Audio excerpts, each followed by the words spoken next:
Welcome to our January 15th Board of Education meeting, first meeting of the new year. So happy New Year, everyone, and thank you all for coming. We have a full group here and a full agenda. So we will kick things off and call the meeting to order at 6:03. That's right. And with that, we will raise to say the pledge. Right. I pledge allegiance to the flag of the United States of America and to the republic for which it stands, one nation, under God, indivisible, with liberty and justice for all.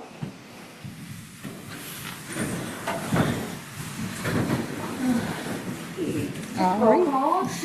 We have Kate Beauprelant is here, Megan Wicks, Arica Kalwara, Kathy Grant, Valerie Musciano, Suzanne Miller, Rachel Ricard, Scott Feder, Amy Cefaletto, Lloyd Johnson is here, myself, and also as guests we have Jason Hartling and Amanda Fagan, and Nick Caruso. Welcome.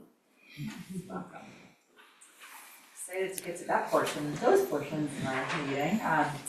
First, I'll just briefly recite our mission statement, which I do every start of every meeting. So the Voluntown Board of Education's mission is to provide our students the skills essential to reach their highest potential in life in a safe environment for learning as they aspire to become responsible, respectful, and civic-minded members of society.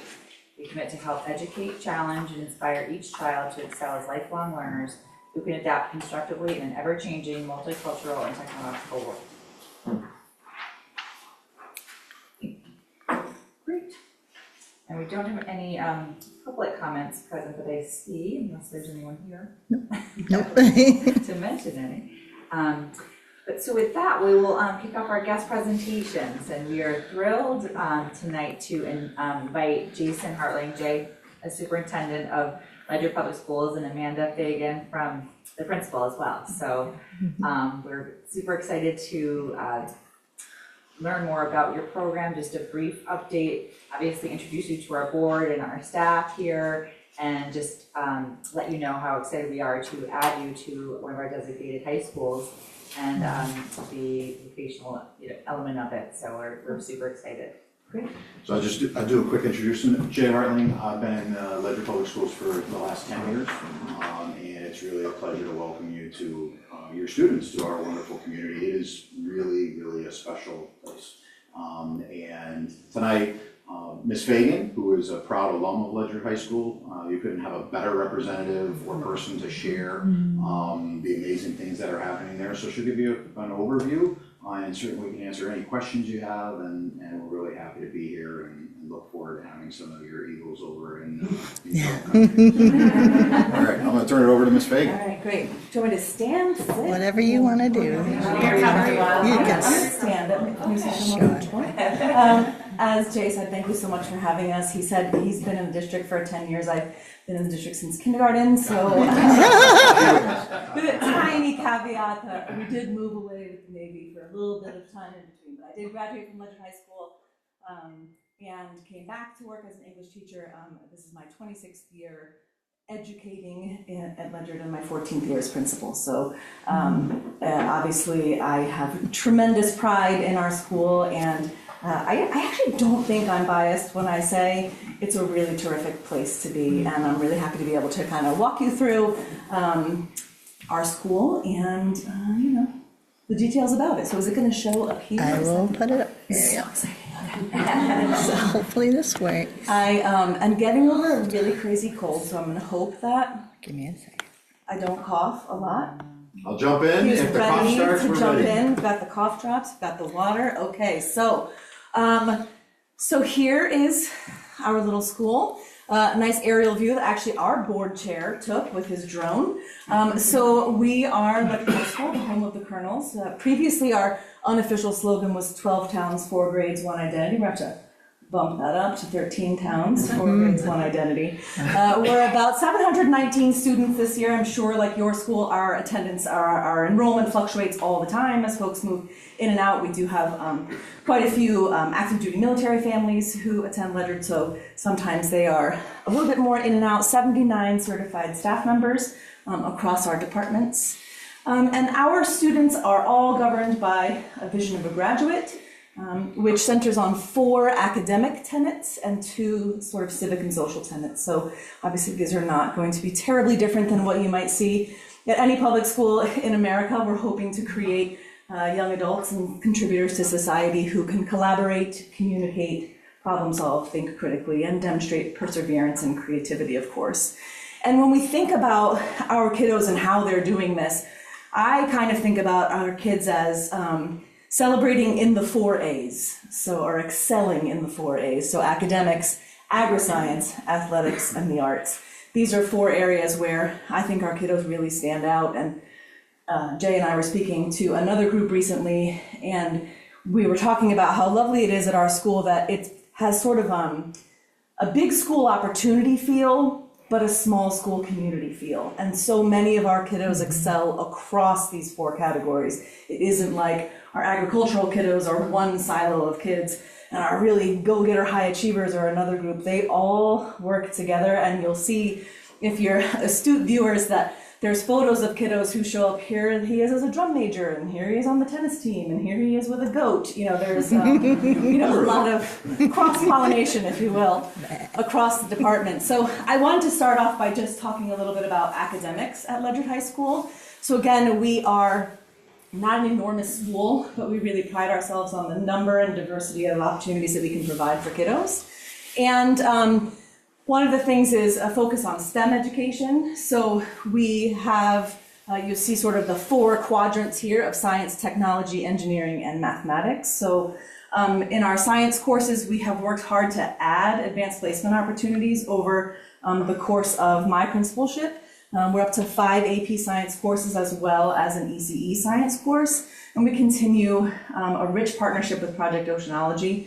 So our ECE marine science kiddos go out on 6 trips a year, but so do our typical biology kids. So every freshman at Ledyard High School goes on at least 2 Project O trips, and they do everything from, counting seals to garbage cleanups to conducting actual lab experiments right off of the boat. So science obviously is a value for us. You see agri-science represented there as well. I'll talk more about that in just a moment. For technology, we embrace both the old and the traditional. So we've held on to and experienced capacity enrollment in sort of old school tech ed classes like Woods 1 and 2, Metals 1 and 2, and Power Mechanics. And then we also have things like our whole ag mechanics pathway and our Project Lead the Way engineering program, which is both technology and the engineering piece. That's a partnership that we have with the University of New Haven. And for mathematics, we have 2 AP math courses in statistics and calculus. And we also have just a variety of pathways to Algebra 2. For us, our goal is for every student to reach Algebra 2. That's generally accepted as the gateway course for college admission. So if you're a student who excels in math or a student who really struggles in math, we have a variety of pathways to get you to that Algebra 2 by senior year. Project Lead the Way was that pre-engineering program that I mentioned, and this is a partnership with the University of New Haven. So I highlight it because it's one opportunity for dual enrollment where students are earning high school credits towards graduation requirements and also collegiate credits. They earn an actual University of New Haven transcript. These are transferable credits, assuming they earn a 70 in the course and earn at least a 5 out of 9 on the University of New Haven's exam. And we run 5 courses in that pathway: Intro to Engineering Design, Principles of Engineering, Civil Engineering and Architecture, Computer Science, which we also run an AP version of Computer Science Principles, and Digital Electronics. Again, these are capacity-filled classes for the most part, and we have an entire teacher who's dedicated to teaching this pathway. And then another opportunity for dual enrollment is through the University of Connecticut's Early College Experience program. I mentioned the ECE, Early College Experience Marine Science program. We also have 4 courses within our agri-science program that are partnerships with UConn's agri-science program. So that's in our fields of animal science and horticulture or plant science. We run 4 different courses there where, again, the kiddos are earning college credits. Not listed here, but a new addition is we also have a new veterinary tech certification program partnership with Middlesex Community College. And actually, we had 3 kids take their certification test today, and all 3 of them passed. So they get that professional certification and college credits coming out of that course as well. And finally, of course, advanced placement opportunities. Again, for being a relatively small school, we have robust offerings in the AP world across both STEM and humanities. So I mentioned the 5 science courses, Physics 1 and 2, Biology, Chemistry, and Environmental Science. Calculus and statistics, but then also on the humanities side, we have AP Spanish and French. We also have both junior and senior English, the language and the literature courses, US history, psychology, and the computer science principles that I mentioned. We continue to try to create opportunities for kiddos across ability levels, maybe kids who didn't even picture themselves as an AP kid, to access these courses, especially the French, Spanish, English Lit, and English Lang. We've built those 2 English courses in as the required junior and senior English courses. So you don't have to take the AP course, but whereas maybe 15 years ago, we were running 1 section of AP Senior English, we're now running 4 sections across the 2 grades, and their max is 52 kids in both the junior and senior year taking it. So it's becoming a thing where we try to get our kids to envision themselves as scholars. So can I take this course? Can I try to access something else? You don't have to necessarily take the exam, but many of them choose to and earn that 3 or higher. The other piece in the PowerPoint version of this is there's so many pictures, it's too big to email to you. So you're missing all my really great animations. Some of these pictures wiggle. This was just meant to note that in addition to those dual enrollment opportunities, so again, we're pushing kiddos to be scholars, but as I said in the beginning, we also need kiddos to be contributors to society. They need to run households, they need to raise families, and so we have a number of traditional electives that are very highly enrolled, and again, because we feel like we're teaching kids practical life skills. So that first column represents power mechanics, woods, and metals. We're raising poultry and plants through the agri-science program, but also again thinking in terms of like as a homeowner, as an adult, might you have your backyard chicken flock? Might you maintain a garden? Might you at least have an herb garden or a container garden? Teaching them those basics. We also teach a farm-to-table course within our agri-science program where the kiddos actually raise and create many of the ingredients that we use in that farm-to-table program, and then we have a traditional culinary 1 and 2 course. We have sewing, which some folks think is very old-fashioned, but again, highly practical and very, very popular. Personal finance, which is now a state requirement. That's been a course that we've offered for a long time, just trying to teach kiddos the basics of managing their own household.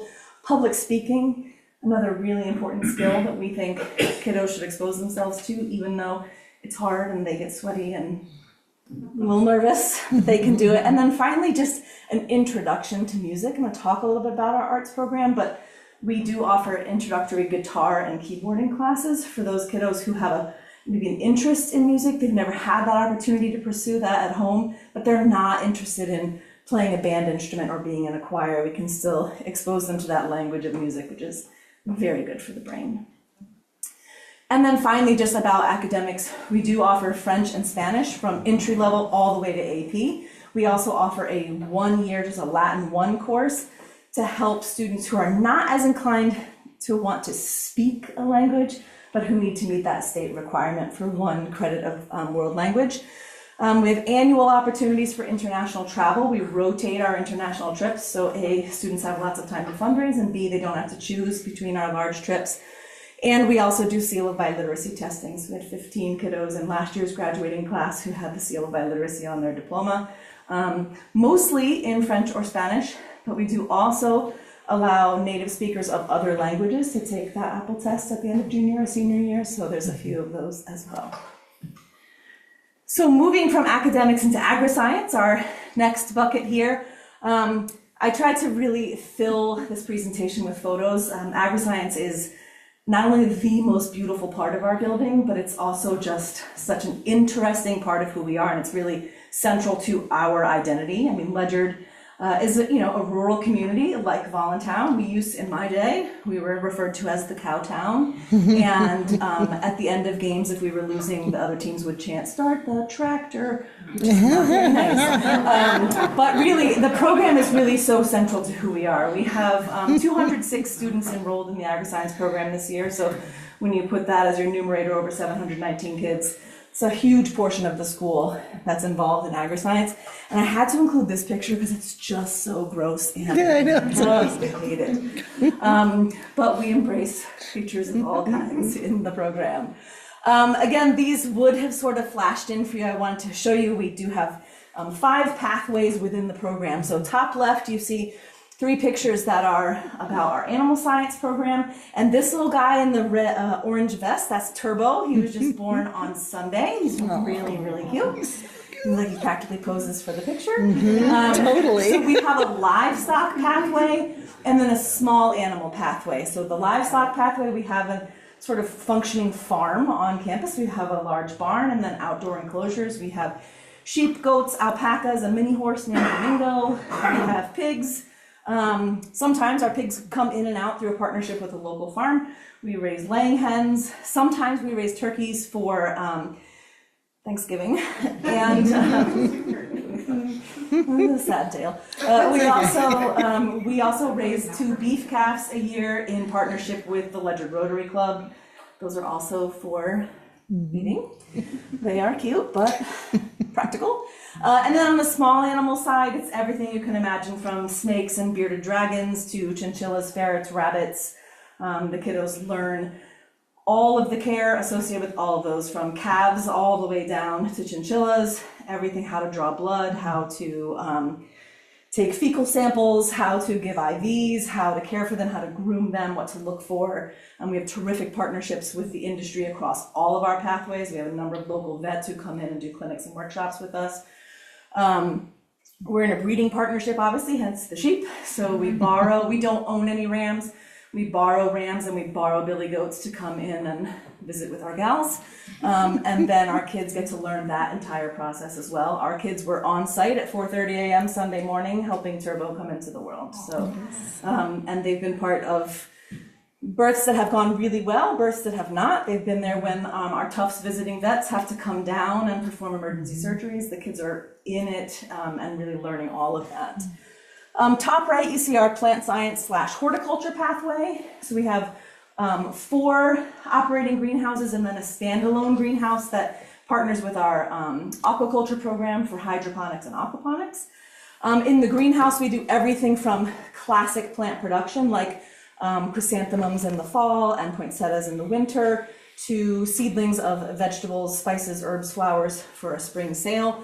And then our kids also do arrangements, so floral design. They also do landscape design, so you'll see these little cuties with their corsages there. That's actually, they prepped 78 corsages and boutonnieres for a night to shine, which is a prom event for students with learning disabilities. So they do weddings, they do holiday festive centerpieces and floral arrangements that folks within the district can purchase. So that's a cool program as well. Bottom right, you can see our, it's hard to really get a good picture of fish, but our aquaculture program, again, a variety of things are happening there. So we have aquaponics and hydroponics, as I mentioned. So you can see my friend Aiden down there working with the robust greens that they grow in our aquaponics lab.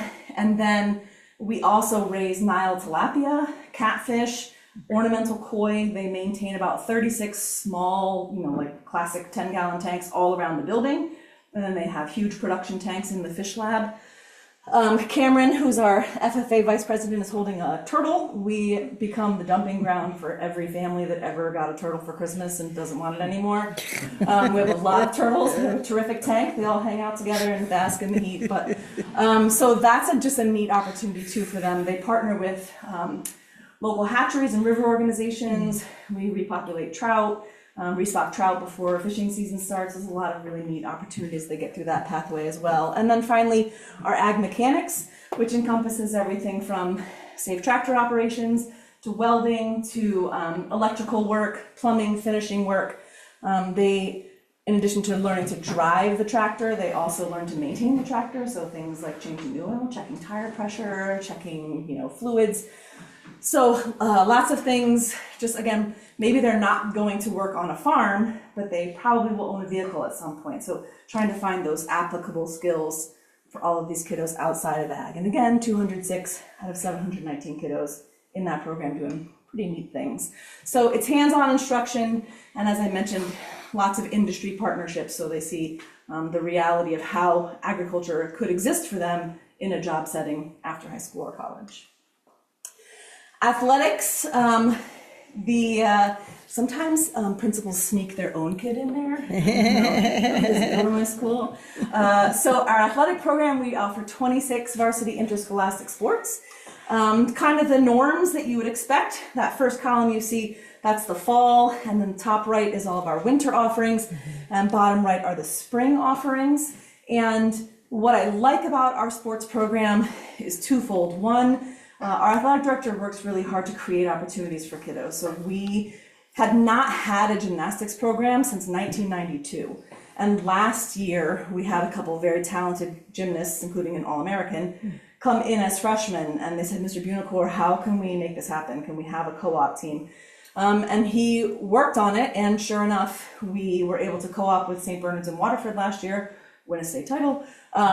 But same thing with hockey. So both girls ice hockey and boys ice hockey. There's no school in the ECC really that's holding their own on a hockey team. There just aren't the numbers. But our boys co-op on, basically it's like the whole ECC, co-ops on the Eastern Connecticut Eagles, and our girls co-op with Woodstock Academy. So it's a long commute, but creating opportunities for kiddos where those opportunities exist. The other thing that I like about it is that there's so much opportunity here for kids to participate. You don't have to be a specialist. You might not be able to walk onto the basketball team. It's a small roster. You're competing against kiddos that play travel year round, but you could absolutely run indoor track. You might not be able to start on the baseball team, but you could certainly try tennis. So there are opportunities for kiddos who are sort of career athletes and kids who are newcomers, kids who want to be part of a team, kids who'd rather compete kind of individually in something that floats their boat. And then we also have opportunities for competition outside of traditional athletics. Through academic competition, we do have a FIRST robotics team. Our agri-science teams compete against the other 20 agri-science centers in the state in a variety of categories. Things like cattle judging and horticulture design. And then we have a competitive math team and a marine science ocean bowl team. So lots of opportunities outside of sort of traditional soccer, basketball, track for kiddos to be part of something, to be part of a team. And then our last little bucket is the arts. And I say little is not the right word, it's enormous. So our arts program is huge, a real source of pride in the community. And again, just trying to show you lots of pictures of kids doing lots of different things in the world of the arts. So in the world of performing arts, we have 5 school day choirs, in addition to our carolers and 5 a cappella after school groups.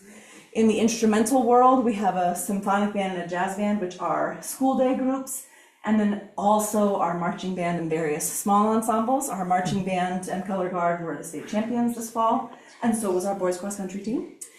And then we run 2 theatrical productions a year. In the fall, it is a drama, and then in the spring, a large-scale musical. And usually our musical also includes cast members from the elementary and high school. So we did The Wizard of Oz last year as an example, and we had, Munchkins who were elementary kiddos, which is really fun. So the little guys sometimes are in the show. I was in the show in 3rd grade, and then I was in the show in 7th grade, and now I have the lead as an 11th grader. So it's kind of this whole community tradition. And then additionally, this was another slide that was much more compelling in its other form. This would have scrolled you through just a whole series of student work from our 2 art studios. So our 2 art teachers teach a variety of media to kiddos. So we have everything from drawing 1 and 2 to art 1 and 2 to ceramics 1, 2, and 3, sculpture, fiber arts, which is new to us this year. We have an acrylic painting course and a studio art and design course. So many kids will take many courses within that sequence. And again, that's an area where I feel like everyone has a place. You have everyone from, you know, your big athletes to your quiet little, you know, church mice, to our high needs students, to kids who just absolutely, you know, live and breathe art and are constantly blowing us away with the things that they create. So between those various media, there's lots of opportunities for kids to demonstrate their creativity and to potentially explore careers in the future. And so what unites us is our little hashtag slogan of Colonel Pride. We take a lot of pride in who we are. I call them the Mighty Colonels, and they start to call themselves the Mighty Colonels. It feels like a silly thing, but you know, we introduce a lot, like we address them as the Colonels all the time to try to create this community. Like, you all have this identity. We are all Colonels, whether you are an athlete, an agri-scientist, a musician, a kid who hasn't yet quite found your place. You are all Colonels. You all belong. You are exactly who we are looking for and exactly who we want here in our school. And so there's always tons of opportunities for kiddos to get involved, to find a place, to be part of dress-up days, pep rallies, spirit weeks, award ceremonies. And we feel like there's a place for everyone at LHS, and we're looking forward That's great. to there being a place for the Eagles in the future. So maybe not as short of a presentation as you all had hoped, but are there any questions or any things that I can answer for you about the school or your kiddo's future place there? Please. In your tech program, do you have a relationship with EV? We do, yes. We are, we're connected to them for their manufacturing pipeline. And we do 6 sessions, what's it called? See at the boat, something at the boat. But we send a group of kiddos, they do 6 3-hour sessions. 3 of them are at their pipeline training station at Grasso Tech, and 3 are actually over the border in Rhode Island. And Evie brings their artisans and craftsmen out, and they work with the kids on, you know, welding, finishing work, pipe fitting, and then that often becomes a pathway straight into the interview cycle for them. Yes. Are you able to take special ed students in the ag program? Absolutely. Yep, we sure are. Can you just tell us a little bit about like the exploratory, like how does a student come in from 8th grade and figure out what they want to do and which pathway they want to go? Oh, such a good question. I feel like I personally sent that to you. So that's a great question. So the kiddos, when they come in, they spend all of freshman year and first semester of sophomore year in rotations. So all of our Ag 1 meets every other day. Once they get to Ag 2, 3, and 4, they meet every day. So it's one of their 8 blocks as a 9th grader. It's 2 of their 8 blocks moving forward. So for freshman year, every 4.5 weeks, they change rotations. So they will have an introduction to aquaculture, an introduction to large animal, introduction to small animal. They'll have safe tractor operation for 4.5 weeks. They'll have FFA leadership for 4.5 weeks. So they spend 3 semesters dipping their toe into everything and getting to try everything. And then second semester of sophomore year, they begin to sort of choose a major to specialize. Some kids aren't able to yet, and that's fine. They kind of, okay, well, what's floating your boat right now, and we go from there. And then there is definitely some flexibility back and forth through junior year. Once they get to senior year, it's a little bit like you kind of need to be in your pathway. But they get to taste everything before they have to decide. And are they able to, are there like capacity issues, or if that's what your pathway is that you want, you're able to go into that? Or do you have to be like accepted? What does that look like? For the most part, if that's what you want, we modify our teaching assignments to match the need. So the most popular is animal science, and we actually have 2 animal science teachers. So there's 1 aquaculture, 1 horticulture, 1 ag mechanics teacher, and generally that's sufficient. What sometimes will happen is we have 30 kids who want to do small animal and 10 kids who want to do livestock. That doesn't work. So in those situations, we would sit that cohort down and say, okay, here's what we're looking at. We can run 2 small animals and everyone does small animal, or we need 5 of you to choose to do livestock. And the kids work it out themselves with the teachers. But animal science is definitely where where the press would be, for sure. I think the other aspect of it, if I could just jump in, is the level of student leadership. So, and Amanda could talk to this, but, you know, my sense is by junior year, the students are really guiding their cohorts, and taking up leadership roles even through the pathways, so it's really impressive. So when she says they were there at 4:30 in the morning, that's not, actually, I think that's just the expectation that develops as they take on these leadership roles.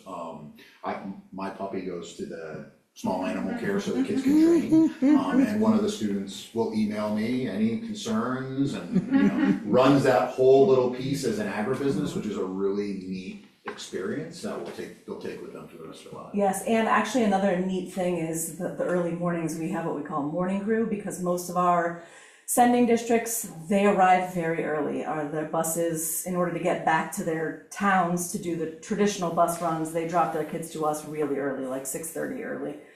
And the kids just go to ag. They get off the bus at the ag circle and they go to ag and they work. They are watering in the greenhouses, they're deadheading in the aquaponics, they're mucking stalls, they're feeding animals. You know, they come straight in, and all of those, each domain has a manager. So, you know, there's the barn manager, there's the fish lab manager, and you know, then a deputy manager, etc. But the kids are really, I mean, the adults are there obviously supervising, but the kids are very much running the show, bringing in the freshmen, teaching them how to do things, and it really is definitely a very familial feel in the agri-science program. Do you have a max number of students you could take? A max number of, specific to Voluntown? No. I mean, the state recommends a 35-to-1 ratio of students to teachers. 35 times 5 is fewer than what we currently have. So that's their recommendation. We tend to exceed that a little bit. Generally speaking, we're looking to bring in 60 kids in a freshman class because we're approximately graduating 60 kids with our seniors. So between all of the sending towns, the ballpark is about 60. We're not concerned with having too many potential. No, we are not. That was gonna be my question. Yeah. Wait, so just, how many kids in the school? 719. And where do the other kids come from? If you're only accepting 60 freshmen? Into the ag. Yes, into the ag Into the program. ag Yes. Sorry, Yep. And some of those are going to be residents of Ledger, Galesbury, Mashantucket. Yeah. That's inclusive, but yeah, it's I generally, didn't realize the question was simply for ag versus yes. how many kids. So my question would then be, is there a cap or is there an expectation of number of students from a school like Voluntown? There is not. We have lots of other small towns who sometimes we get 6, sometimes we get 0. It just kind of, it goes how it goes. Yeah. Any other questions I can answer for you? All right, well, thank you so much for having us and for listening and looking at our pictures. Yeah, great overview of all of yours. Thank you. I feel like I would have a hard time selecting a program. Truly. Well, I'd like to do that, and I'd like to Yes. do that, so how do we select a pathway? So it's Yeah. great to have so many opportunities. For sure. It's not unusual for the kid to come in with a particular mindset that they were gonna do a pathway and then fall in love with another one. And it's just really amazing to watch them Yes. kind of grow and evolve over their time. I feel like about 70% of our applicants say, I'm gonna be a veterinarian, and then in 4 years, they're like, I am amazing at engines. You know, they find their way. My comments are a little bit aged, but when I was director in East Lyme, and the law was different, any student with an IEP who lived in East Lyme but went to your school, I chaired. I was very impressed with how well those kids with learning disabilities did. You may not have been principal then, but then. Yeah. And it's just, I was impressed with a really healthy environment for kids. I think it's an environment that's particularly conducive in many ways to kiddos who have trouble sort of sitting still and being in a traditional environment, but to be hands-on, to be learning by doing is absolutely the FFA model. It's the nature of the community too. I mean, we have a unified ag course, but our students are, they're doing amazing things. I mean, we have a unified choir, and it will bring tears to your eyes if you, So it's a special place, and when we talk about where kids are and that connection in that community, it is, every child has an opportunity to connect regardless of the disability or any other factor. It's kind of cool to watch. I remember my first year, I was shocked, because I remember seeing the kid on the football team running to go get and perform at the concert. And you just don't see that in a lot of places in Ledyard High School. It's just common, like it's just, we took a lot of your time, thank you. Thank you all. Thank you, Have a fabulous guys. rest of your meeting. We'll let you do your work. They have these next. Turn it off on the sides. Oh, you have to turn it back on? Good. We will.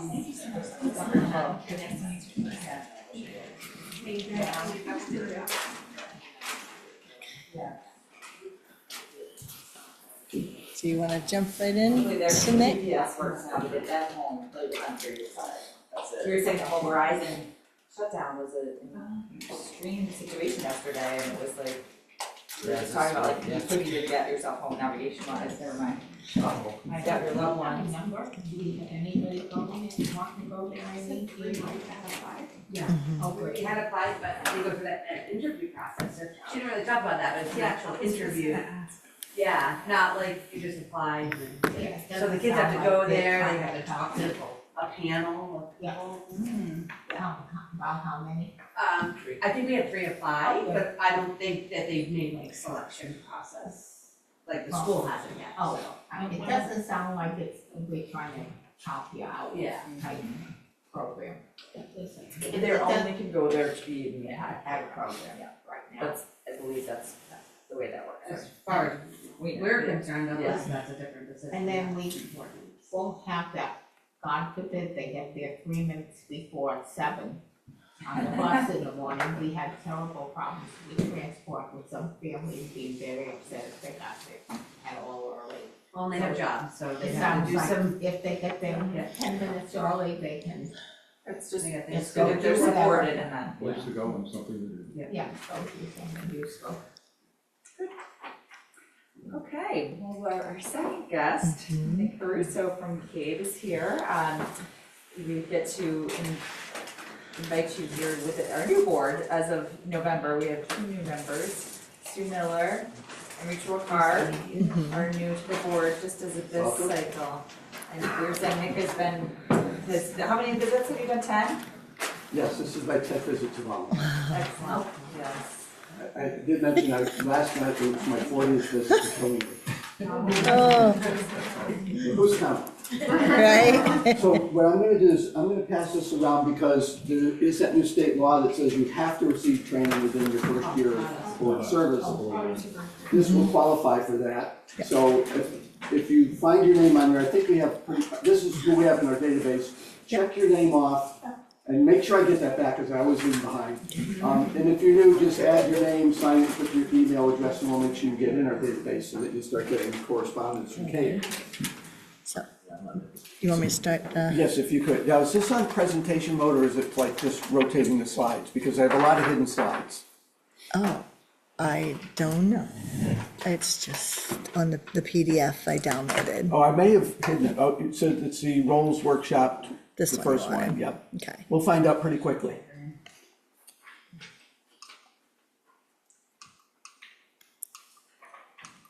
Oh, hold on. Now it should work. Okay. All right, so we'll give it a try. If we have a problem, we'll have Okay. a problem. It's okay. So hi, glad to be back. There was one of those 10 times when I got here and there was nobody here. Luckily, I had a convertible. It was late June and no. beautiful. So, and I waited like an hour and nobody showed up. So I called the next day and said, "What happened?" They said, "I'm sure somebody called to tell you." But that's okay. Now I wasn't here then. No, and I always call to confirm that, because I'm not gonna do that again. Right. I wasn't either.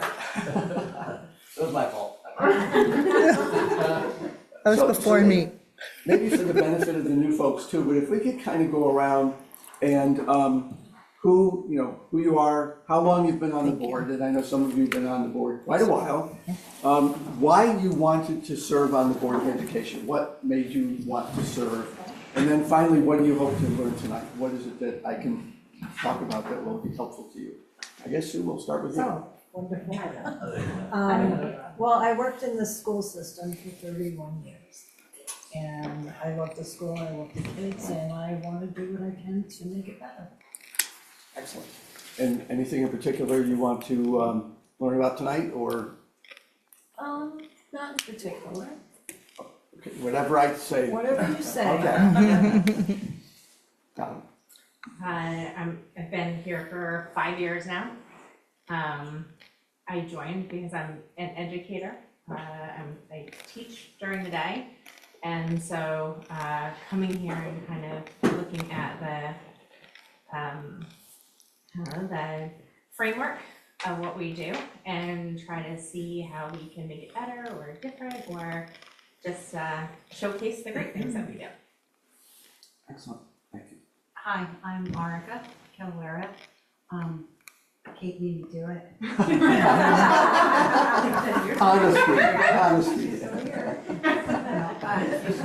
But, I second that. but no, I'm an educator, a school psychologist for 23 years. And Kate said, why don't you pay it forward to the community? And I said, of course. And it's actually, being on this board has taught me a lot. It's taught me a lot from this end, from a small town, and also working in education. It's been very helpful to be like, well, we're a small town, and I'm on the board of ed, so can we maybe look at this differently? So it's been great, good experience. Getting back to Voluntown, I went here, lived here, went to school here. Thank you. Yeah. Kathy Grant, I've been on, I think, 22 years. I had a 2-year break in there. That somebody did nominate, that I got nominated a second time without even knowing I was going back on. Originally, I came on because I think a school like this is central to giving your community, making it a community. Because otherwise you just drive through if you don't have your own identity as a school and everything. I was working with the North Canaan Board of Ed. They had 67 students. Oh. And they were actually having a discussion about whether they were going to close or not. And they asked me to facilitate the discussion, and we spent a good evening talking about the school and what's the number. And luckily, the first selectman was there. And sometimes that might be a bad thing, but in this case, he was there like, this school is the center of our community. We have nothing else, and we will commit everything we have to make the school stay open. Now, they were projecting per pupil expenditures approaching $50,000 per student, so that's a huge commitment on the part of the selectmen, but it goes to show you that if you do the work and people are willing to help you with that, it's pretty neat. Well, Marlon, good to see you, Nick.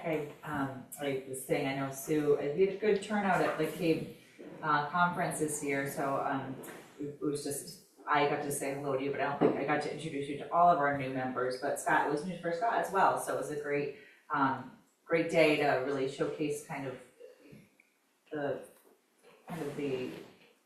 village that we are in terms of meeting with all the schools and principals and support from Cave and the superintendent's group, and it's just great to go to that environment.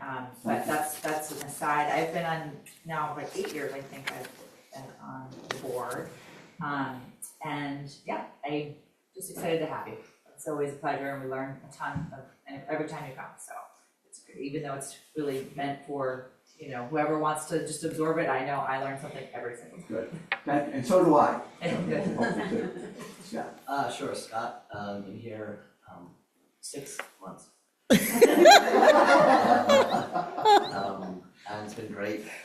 Why am I here? He made you. He called me up in New Jersey, said get out. No, I retired from New Jersey, and so when this opportunity opened up, which was forced the retirement actually. So when this opportunity became completely available, that was the ultimate decision to then make it all happen and be here and be part of this great community. So, thank you. I'm Rachel Ricard. I've been on the board for 3 months.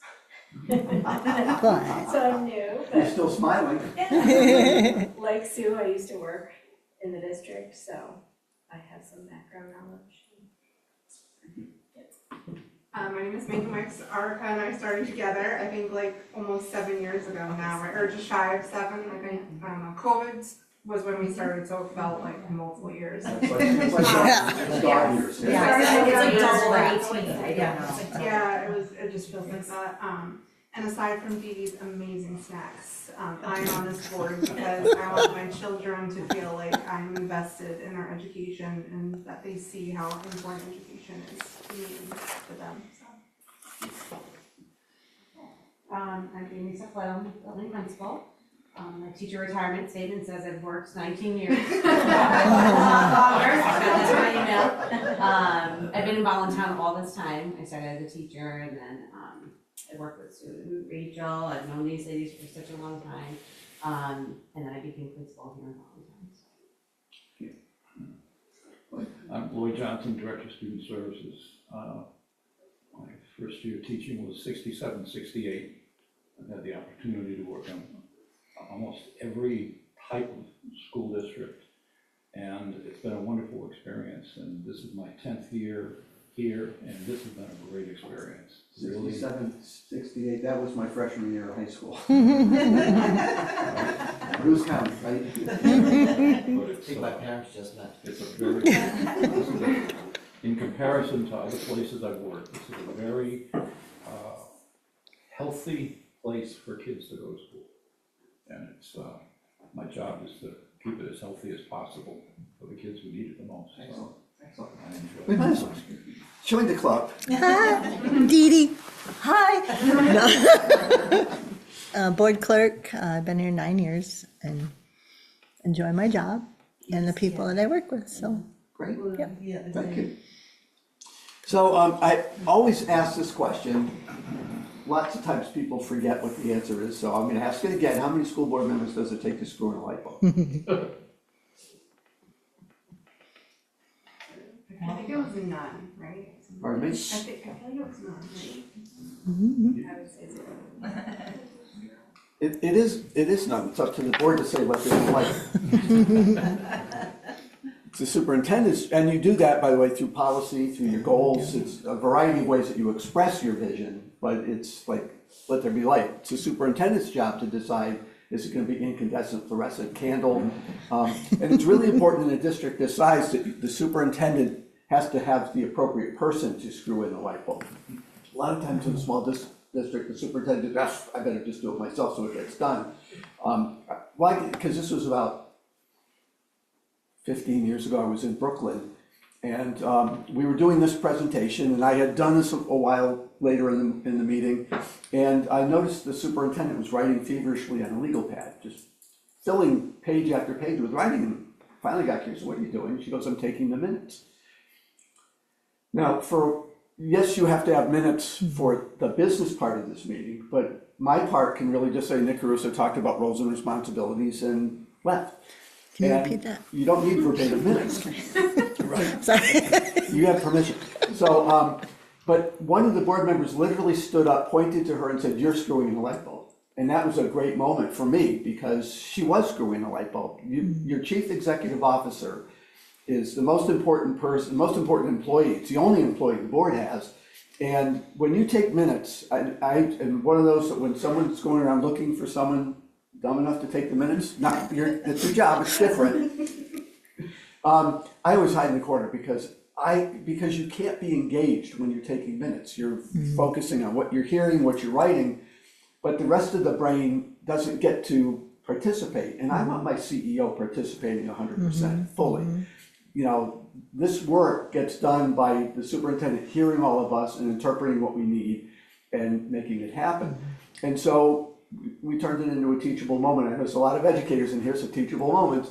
You know, so what should we be doing? And they said, well, you know, we did this to save $50 a meeting. That was why they had the superintendent take minutes. And they started to realize maybe that's not such a really smart idea. So they worked it out, figured out how they were going to pay for it. And again, 15 years ago, $50 a meeting was a lot more. But they figured it out, but it helped me understand that, you know, your job as a board is to provide the resources. It's not enough to say, let there be light. What do you need from us to make sure that we have the appropriate light and that everything gets done the way it's supposed to? So that's an important part of the role of the board. And it's also the board's job to evaluate the quality of lighting. So as you're going about your business, if you initiated, let's say, a reading program a year or two down the road, it's important to know, is it working or not? And that's an important question for the board to be looking at. So I even say when you're passing that reading program, so when will we have an idea of how successful it's going to be? How will we know how we're succeeding? And let's set up a schedule to have reports, maybe 6 months or a year, or wait a year and do it later. Because a lot of times you initiate a new program, it takes time for it to get legs. We have to, provide the PD for the teachers so that they have the skill set to teach that program more effectively. So it might take time for it to sort of nurture itself. So, but we should really be asking those questions. So your board meetings ought to be about student data, and it doesn't have to be test scores. It could be how many kids are being successful at the high schools, et cetera, et cetera. What are they engaged in? What are they doing? But it's not enough to, talking about the killer bees, buses, budgets, books, buildings, snow blowers, I'll just throw that one out. Well, that was important because one of my first years on the Board of Ed, during budget, we started talking about what size snow blower we should buy. We did. We spent 45 minutes arguing about buying a stupid snow blower. We had no business doing that. The superintendent should have said, this is how much we need for snow removal. And talking about Ledyard, I think they had that $1 million bill one year for snow removal on their roof, if I remember correctly, because there was just like 3 feet of snow on it and it was going to collapse. That was horrific. Scary. The original part of their building's a little, Yeah. until you see. I think it was a barn. Right? So this is a new thing, so some of you will learn something tonight. School board facts. Oldest political institution in America. School committee started in Massachusetts in 1647. So you're part of a long legacy of leadership of public schools. You're the largest group of elected officials in the country. There's 95,000 school board members. There's 13,000 school districts across the country. So again, you're part of something really huge. School boards control more than $600 billion in expenses running schools. And I think take a moment and talk about that, because we see public education under fire all the time. And unfortunately, there's corporate people that would love to get a handle on that. If I could siphon off 10% or 20% of $600 billion, we'd be doing pretty good. And so some of the attempts to undermine public schools are because people they smell a profit and they want to make these institutions go away. And let's make it for profit, because we do it so much better, don't we? But so as advocates for your school and for the public schools, it's important that you explain to folks and have them understand. And you do that anyway, because your budget has to pass here and you have to convince people that it's money well spent. So you're doing that anyway. And then finally, a lot of people don't realize that outside of Connecticut, most school board elections are not partisan. You don't run as Republicans and Democrats. There's only one town in Connecticut that has a bipartisan setup, and that's Berlin. And they all petition to get on the ballot individually. And some parties will align behind people, but you're not running as an R or a D. You're just running for the school board. Now, I will say that in the towns, because I've worked with all but 6 boards in the state, and my goal is to get to the other 6 before I retire. I'm gonna do it. Clock's ticking though. Where was I going with? See, the clock is really ticking. Nonpartisan. Pardon me? Nonpartisan. In most cases, boards, you don't really know who's in control. There are some where maybe it's about choosing the chair from the majority party. A lot of places they don't even do that.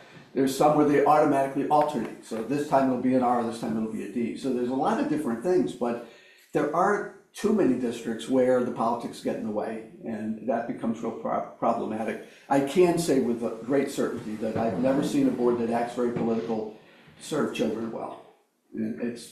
But there's not much you can do about it when you get one of those boards, because it's just the way it is. But we keep trying. small pictures, unfortunately. Just 3 interesting school board members. Jimmy Carter was a school board member from 1955 to 1962. Around the time my dad was a school board member. He was the board chair for a number of those years as well. His first foray into public work. The center one is Calvin Coolidge. Now, my colleagues in Massachusetts tell me he was president in the on the school board at the Northampton School Committee. My research says that he lost that local election, and it's the only time he ever lost an election, apparently. So it's still up in the air whether he was actually a board member or not. And the Wicked Witch of the West, Margaret Hamilton, was a school board member in Beverly Hills back in the 60s, I believe it was.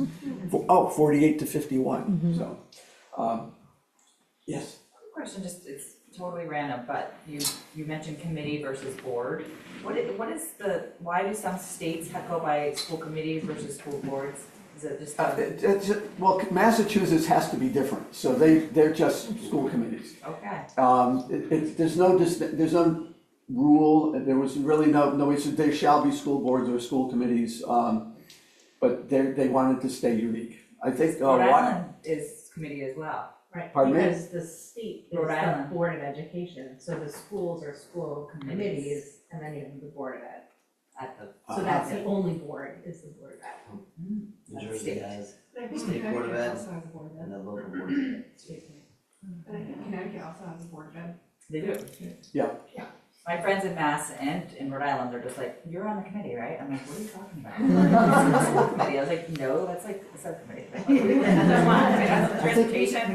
Washington State has an even more unique, and it's blanking in my mind what they call them, but, I mean, there are boards of education, but, you know, whether they're called commissioners or something else, I mean, there's different, and in Waterbury, they call each other commissioners too.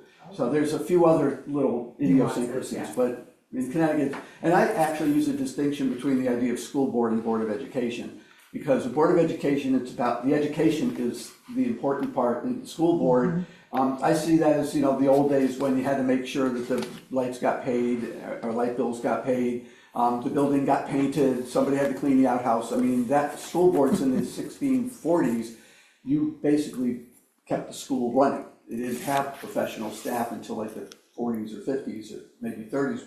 I mean, even things like administrators, as we started to professionalize the industry, schools started to change very dramatically. Some important numbers.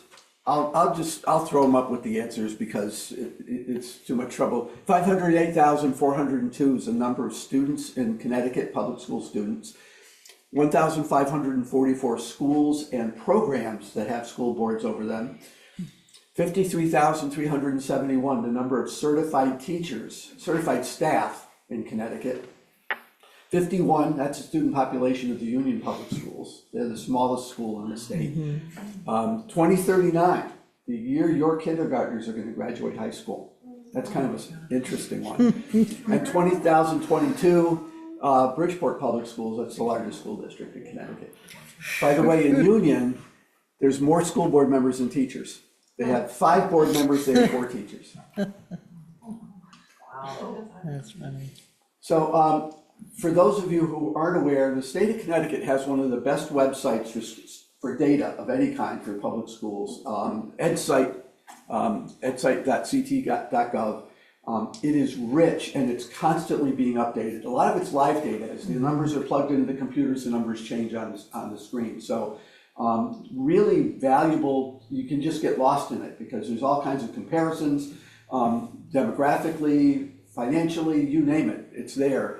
They publish a document, they used to call it the strategic school profile, they call it some district profile and performance report. Now, it's about 7 pages of data specific to your district or your school. And again, student data, demographic data, success type of things, all kinds of, and yours is, in fact, I can pass it around. Read that, Nick. What's that? What's our grade? Well, there's no, they do actually have a report card. Do you want to just take a look and pass it around? And you can download these for every district, and in fact, for every school, although in your case it's the same. But it's really interesting. My favorite, I mean, they talk about high school or college acceptances as one of the measurements that people look at for high school, but they have persistence. How many students who finish the first year make it to the second year? And so that to me is a very interesting statistic, because you can work to get almost anybody in, but if they stay, that means you gave them skills. Right. 236 smiley faces on the screen. That's the number of children that their future depends on you. At least according to the last performance index, that's one of the statistics they do is your ADM, your average daily membership. I like to point this out, you know, and in Bridgeport I can't use the smiley faces because there's just too many. Then it's just regular dots. And I actually have that somewhere in here because I'm going back there again. We're doing a lot of work with them right now because of the state intervention. But it's really just important to this is why we're all here. It's not about the building, it's not about, as much as it is about the community and stuff, they're the ones who are expecting something from you because we know that success in school equates to a better chance of success in life. And the converse of that is true as well. If we have a bad school experience, we have to work twice as hard, if we're lucky, to be successful because we're losing something that we really need. So don't lose sight of that as you go about your work. It's also important when we're looking at numbers. Now, I'm not sure what they are because I didn't read them as intensely as I tried to, but let's say you've got 70%, 80% at grade level. That's great. I mean, when we look at state averages, that's pretty significant. But what's 30% of this, the kids that what do we do with them? We have to make them successful. And I think you've got a greater opportunity because this school's small enough, you can know every child, you can know their needs. You have to be able to do better. And from what I'm hearing about the dedication you have to the school, you must be. Interesting book to read. School Board Leadership in America was written in 1958. Ed Tuttle was the first executive director of the National School Boards Association. I found this on Amazon for about $6 used a couple years ago, and I decided I'd read it because what happened in 1958 that was different? And what was surprising to me was very little is different in the way things affect school. There's the social conditions that you are wrestling with, they were wrestling with in 1958. The economy of scale is much greater. Poverty's more restrictive, let's say. All the different things that you're wrestling with maybe are more intense now, but they were dealing with the same problems that you deal with today, which really opened my eyes a little bit. And I also loved it because of the quotes in the book. This one's by Lafayette. I read, I study, I examine, I listen, I reflect. And out of all this, I try to form an idea into which I put as much common sense as I can. Decision-making isn't all about data, but it should be about data. And but there's that point where I've learned enough, I get it, it feels right to do this. I was one of the touchy-feely guys on my board. That's perfect, I love it. And the guy sitting next to me was a nuclear physicist. He goes, there's not enough data to make a decision. There was never enough data for him. But he was a brilliant guy. One last quote, great leaders don't set out to be a leader, they set out to make a difference. And that's one of the reasons I like doing this work, because people who run on school boards sometimes, but rarely, are in it for anything but to make a difference. And I just love doing this work because of that. I love working for people like you. This is really small, so I'm going to have to go with. The one thing I like about social media, I'm getting really disillusioned with it, especially with now the AI stuff, that everything's fake and you can't believe anything. But I love memes. Oh, look at that. Trying. So I started to put one together for school boards, what people think, how our community sees us, the Salem witch trials. How our friends see us, Washington crossing the Delaware, you're really out there. How our parents see us, Joan of Arc getting burned at the stake. True story, especially when I was board chair, but when I was on the board in Bloomfield, we had the Bloomfield Journal. It was a little weekly newspaper. And the reporter actually tried to do a good job of reporting stuff, but what always got my attention was the letters to the editor. And my dad, who lived in town, every Friday afternoon, it would come out Friday morning, he'd call me Friday afternoon, did you see the Journal this week? Yep. Boy, Claire really didn't like you. Yes, Dad, that's true. But the day she does like something I do, I'm going to quit because there's no way I'm ever going to make her happy. But you know, they always thought I was a victim. I mean, and you have to kind of have a thick skin to be a school board member. I mean, it helps when you're in a district where the challenges are maybe different, but during COVID, you know, people were, what about masks? What about vaccinations? What about being open, being closed? No matter what you wanted to do, somebody was unhappy. That's why it was like dog years or worse. But it's important how we see us. You know, Mel Gibson charging across the field in the Patriot. We're out there fighting for your kids. How our staff sees us, drunken sailors. How our legislators see us, trick-or-treaters. How our kids see us, who? But, and it started again tonight. Every meeting I go to, the meeting starts with the Pledge of Allegiance. Board members stand up and they stand up and make a commitment, I think, to the kids in their district. And it's grassroots democracy at its absolute best. And it's why I've been doing this 32 years and I'm really not ready to stop. So, a couple more fun ones. What kind of board are you? Are you more like the wrestling match or are you more like the canoe race? If this was a board, which one's going to be more successful? I work with a couple of these. Boards are all on the same side, so they're just gonna go in a circle, so. You know, fair enough. They're on both sides. Well, my kids were Indian princesses. I don't even know if they exist anymore because Indian princesses sounds wrong for some reason. But we did canoe races every year and when we went up to camp, and what it means is somebody has to really have a loud voice and stroke, stroke, stroke. But we used to have so much fun doing that. But if it would be chaos. If everybody's paddling in a different direction, the boat just sits there. See, now I gotta shrink it down. This is a full-time job doing this, isn't it? I'm telling you. And the last comparison, is your team more like ravioli and meatballs or lasagna? Same ingredients, pasta, cheese, meat, sauce. They're exactly the same in terms of what they're comprised of, but when you assign heat and pressure and you give everything an opportunity to sort of meld together, you get a better product. And I sort of see that as school boards, where you all bring something to the table, but it's the way you work together and come up with a solution that makes everybody happy, or at least most of you happy, tends to be a better product. So be the lasagna. Yeah, we're gonna do this one now. Okay. There was a couple ways I could have gone. I think the last time I talked about state laws, but tonight we're gonna have some fun with, a lot of stuff will be covered the same, but it's gonna be about mistakes that board members make. Anybody wanna think of something that they see boards doing, or maybe, you didn't do it here, of course, it was all, just hypothetically, but anything that you could think of that boards or board members do that's a mistake? Talk about an individual. Bring their personal agenda to it. Personal agenda, yeah. Social media.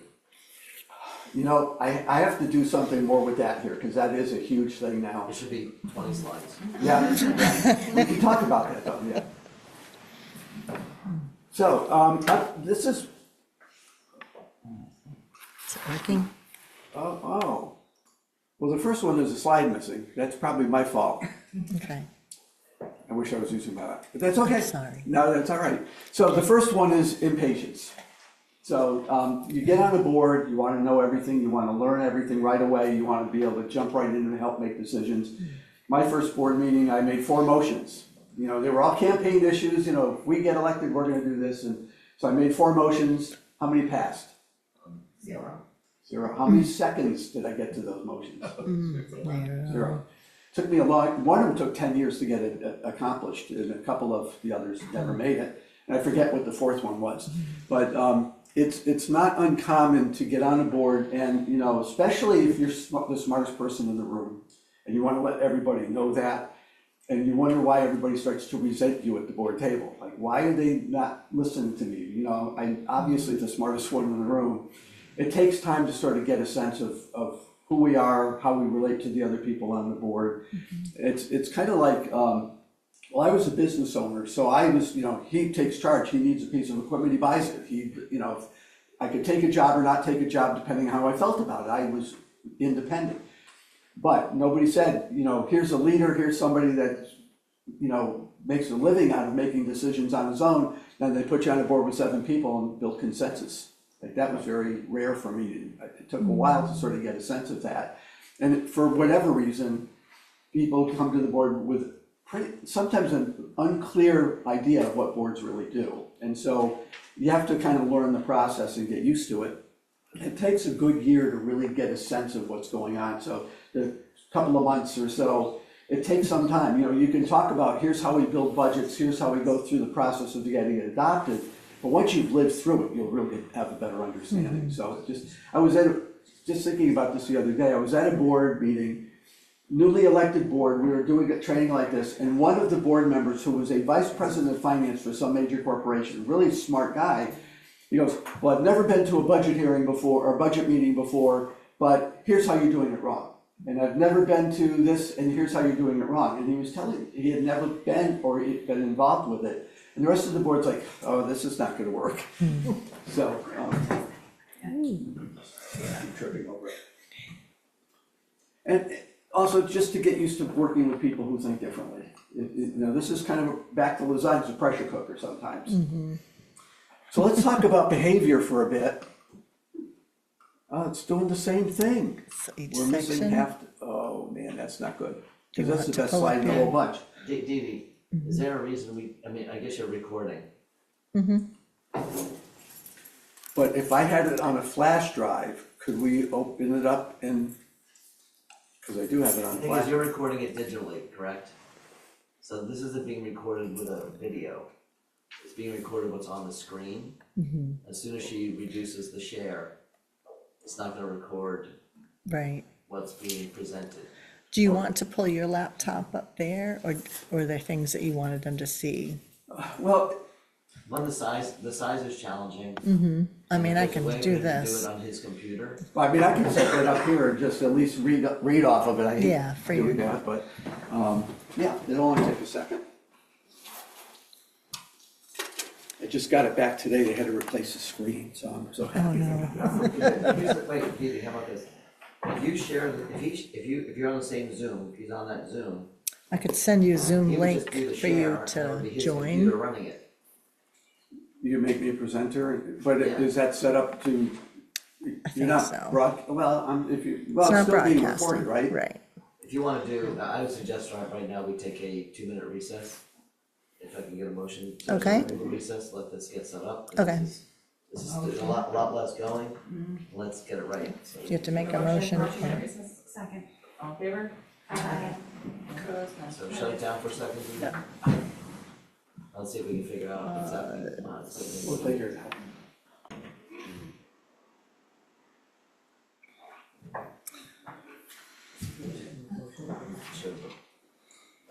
Okay, so, and the other thing that I found, and give you an example of how this could work, and I know so many of you are in education, you might appreciate this one.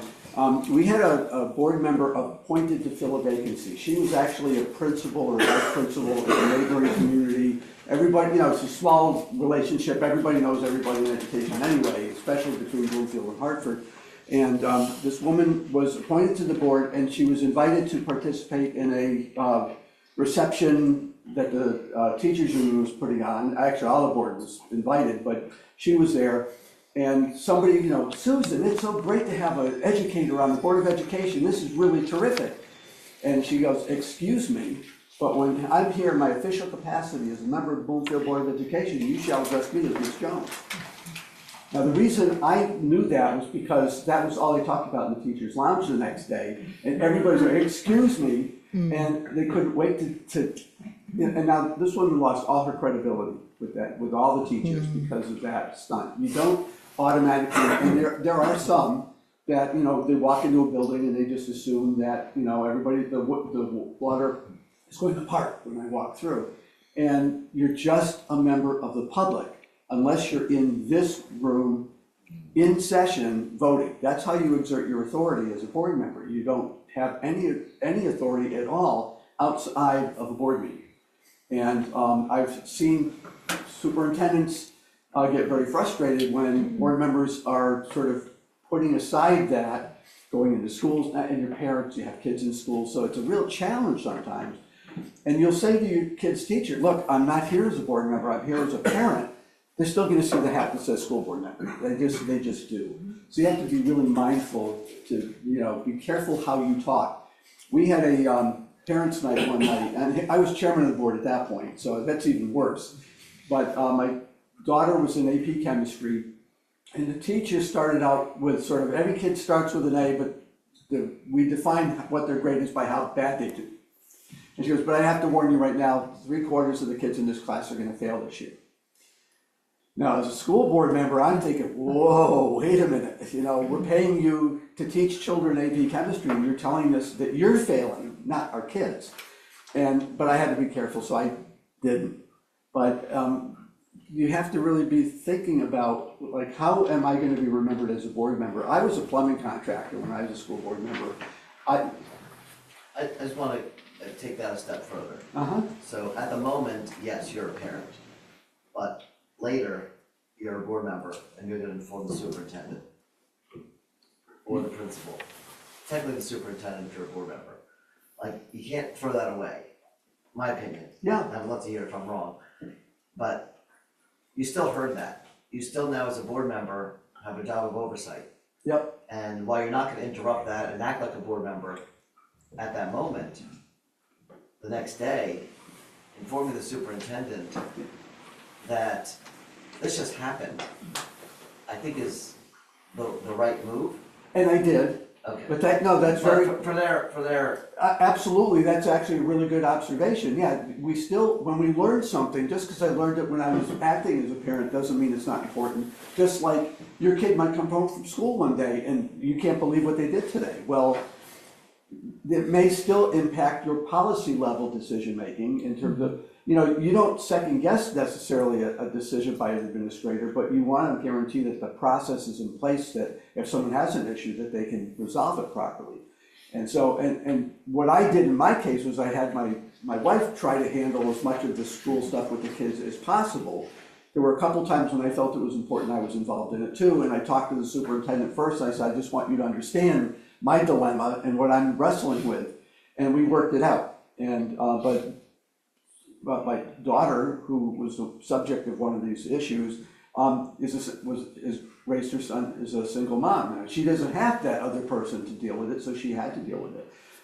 But yeah, that's a really important observation, that you don't lose your responsibilities as a board member, but the conversation isn't with the teacher in that case. You would talk to the superintendent. That's really important. It was hard as a superintendent of my own kid's school.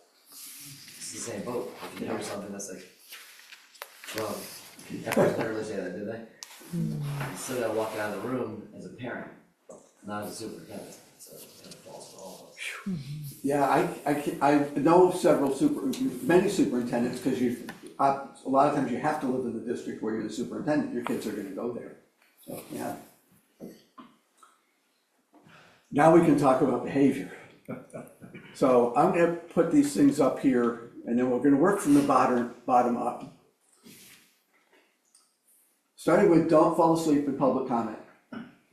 No, I'm assuming that you don't have hundreds of people come to your board meetings, and if maybe you have to go to the auditorium if you have one of those meetings and you can fill it up. But in most cases, you see the list of 10 things people are afraid of. Number 1 is public speaking. Number 7 is death. People are more afraid to speak in public than anything. And so if they're coming, and even if it's just you, even if it's not being recorded, it's public speaking. And the reason they're here is because it's important to them. It's their kids, it's their resources. If they're a taxpayer, you're paying, this is my tax dollars, whatever. It's important. And so it makes sense that you have to validate that they're, I'm listening to you, I hear you. It doesn't mean you're obliging yourself to do what they ask. It may be very inappropriate to do what they ask. It may be that what they're asking has nothing to do with what you're talking about, but gives them the due course to just pay attention. And that happened to me once. The guy sitting next to me fell asleep and he's like nodding off, and I poked him, which was probably the wrong thing to do because he jumped. Oh, geez. But it's just, and the whole thing of public comment in general is that, it's an important part of your meeting, but it's a meeting held in public. It's not a public meeting. The public has the right to observe you doing decision-making with very few exceptions. You have executive sessions for things like personnel matters or property. If you're gonna buy a new school site, you don't wanna do that in public because the people are gonna buy land and jack the price up. And that's happening in the community nearby. So you have to be cautious about this stuff. But outside of that, the public has a right to observe. They do not have a right to participate. That is a privilege that boards give. And I've only known one community where they tried to get rid of public comment and it did not go well for them. Even the ACLU got involved in it. And it wasn't the school board, it was the town, the Board of Selectmen. But what happened then was all the people who had things to complain about, I'm being very careful not to assign any names to them, codgers, would come to the school board meetings because they had a meeting. And so I'll complain about the Board of Selectmen at the school board meeting, and they were doing that until the board said, wait a minute, we're not getting our work done. You do have a right to put legitimate restrictions on that. For example, public comment may be only to items on the agenda, for example. You might, 2 minutes, 3 minutes. Some very brave, they say 5 minutes. You could also say public comment will be for the first 15 minutes of the meeting. It doesn't have to go until everybody's spoken. You can make the rules depending on what's appropriate. Meeting under the influence. Probably don't have to say much about that, but there are places where board meetings have become really rowdy because people were meeting under the influence. So there's one board actually where there's a bar across the street from where the board meets, and they used to all meet and have a drink together before the board meeting started. It's one drink each, they were very jovial, they kind of got a good time. Well, that's a rule, okay? Bad behavior, it's not a rule. Yeah. Sometimes things are not appropriate, even if they're not illegal. Missing in action, board members who just never come. We had one board member who did not come to a meeting for a year. Now, her daughter was sick, she was caring for her. We all had incredible sympathy for her, but we had 7 board members and we were down 1 right from the start. And I know the board chair tried to talk to her and said, listen, we're not trying to get rid of you. If you're gonna stay, you're gonna stay, but you're not helping us as a board because we need the person. But she did not want to leave, she didn't want to give up, and we appreciated it, but it was a real frustration. But if you're in a place where things change, I had to resign from my board because I changed some life situations and I just couldn't devote the time to it. And that was it for me, but it's not always like that. Sometimes we have to kind of be reminded. But if you find yourself at a point where I can't make it work, maybe it's time to think about, is this the best way I'm serving my community by taking that seat from someone who maybe could do a better job, or at least be there. Insulting either board members, superintendent, staff, the public. The worst thing a board member can say at a board meeting is, I don't believe anything I hear from the superintendent. If you start saying things like that, somebody's got to do some work, because this happened in a district in the southern part of the state. I was there along with someone from the State Department. We were evaluating their meetings because the state was thinking about intervening in that community. And so we went to several board meetings, and every meeting, somebody on the board said, well, on microphones, recorded the whole bit, I don't believe anything I hear from the superintendent. And every time that happened, you could just see the superintendent shrink a little bit more. It was the death of 1,000 cuts. Mm-hmm. And the president of the teachers union was in the audience cracking jokes about the superintendent, because as far as she was concerned, open season, because even the board's not supporting them. Why do I have to show any respect? It was a disaster. It was a real disaster. If you're having and a lot of times it's not even intentional. That's very intentional, but just the way you ask a question to a staff member when they're doing a presentation, it could be done in a demeaning way, like, I'm playing gotcha almost, but you almost throw the question at them, like, how can you explain this? I was in a meeting where we were talking about this, and one of the board members goes, well, I've never done that. And the superintendent said, you did it last night? What are you talking about? I never did that. He said, last night we had our 2 tech people in talking about our technology plan, and you were lambasting them with all these really rough questions. He goes, I didn't mean it. It's not usually intentional, but you have to be mindful when someone's up here, Again, I'm gonna focus a little on social media for a moment, on this one specifically. While board members do not lose the right to speak about topics, you can't shed the fact that you're a board member. Doesn't work that way. You just don't get the privilege of saying, I'm not a board member right now. To say that, no one cares. So insulting the public staff, insulting or criticizing and other elected officials. Each other. Well, not even each other, even other elected officials in a town, especially this town, small town, you guys are a small town.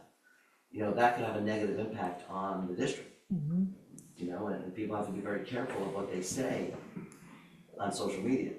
Because when you start to insult other people or other situations, that can come back to eventually hurt kids.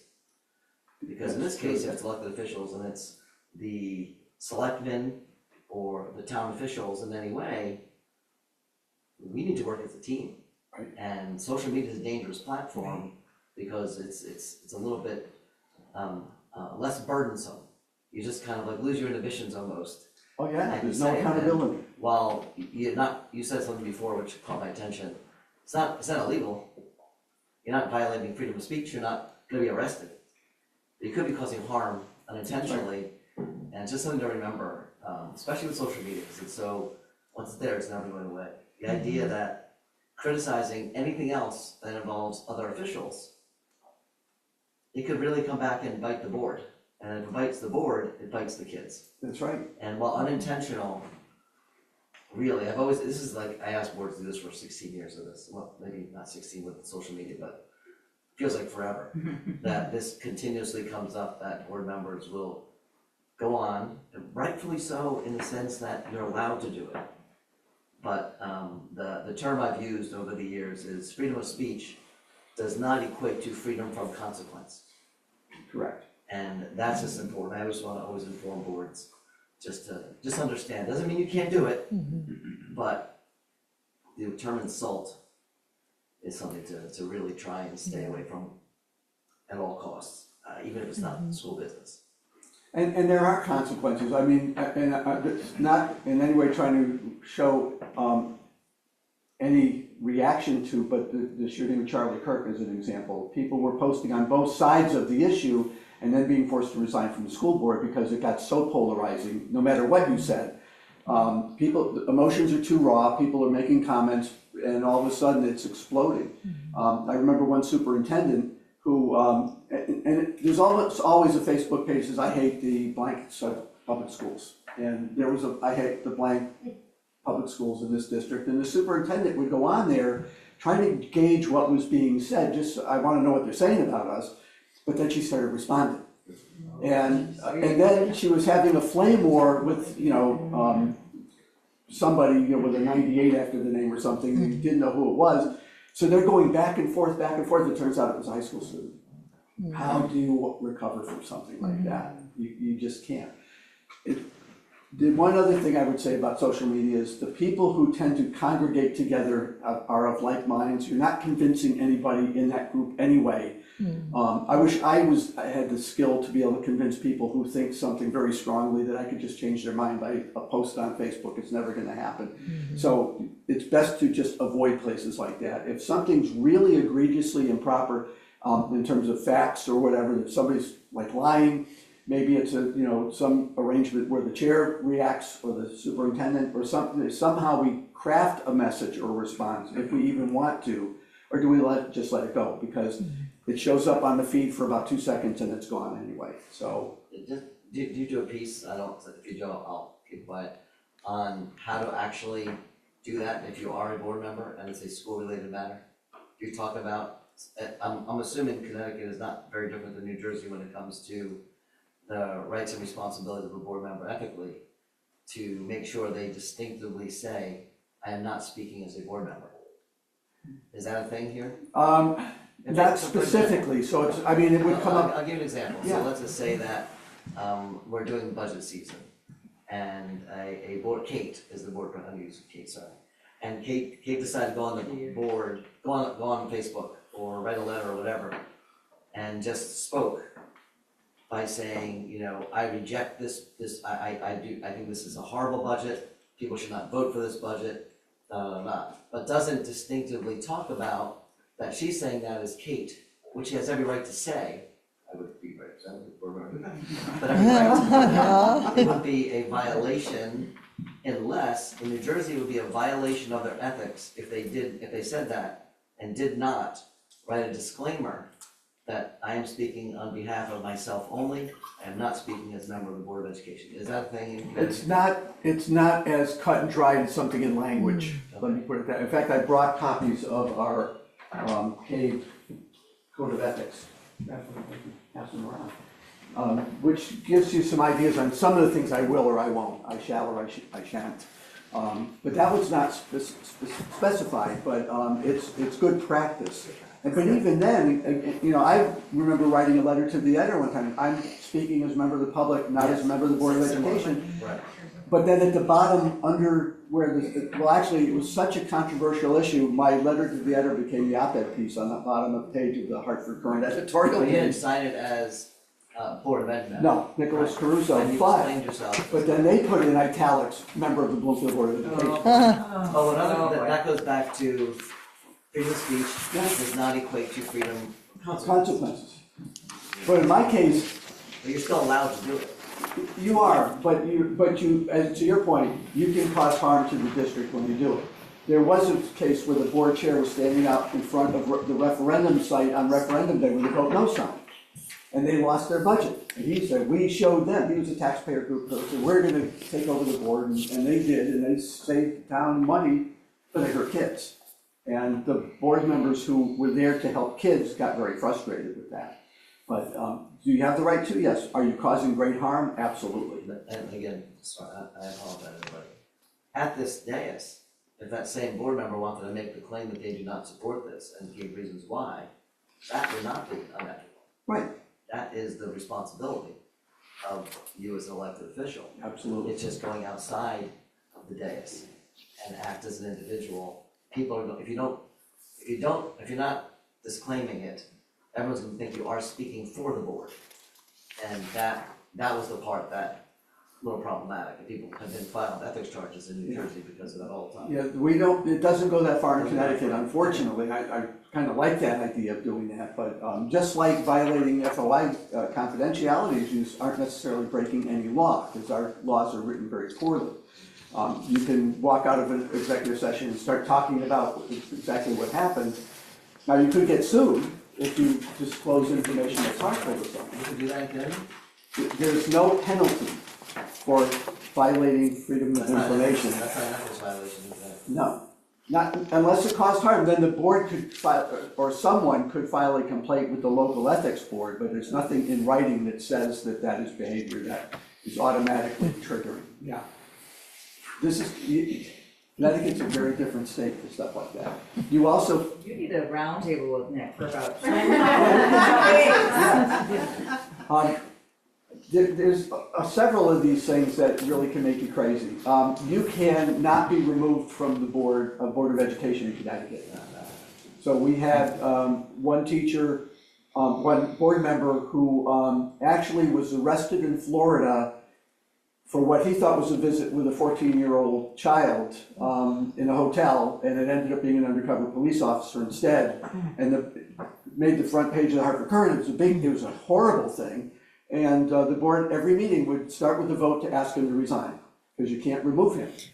And what eventually got him off the board was when he went to prison in Florida, he was no longer a resident of that community, so he was automatically off the board. But that's how bad it had to get. And I'm sure his lawyer was saying, don't do that, it's a sign that, it's an admission of guilt or whatever. But it was, not to mention, it was taking, that's what the newspaper was. The board was doing great things about student achievement. They were making really important decisions, but that was never in the newspaper. It was all about that guy.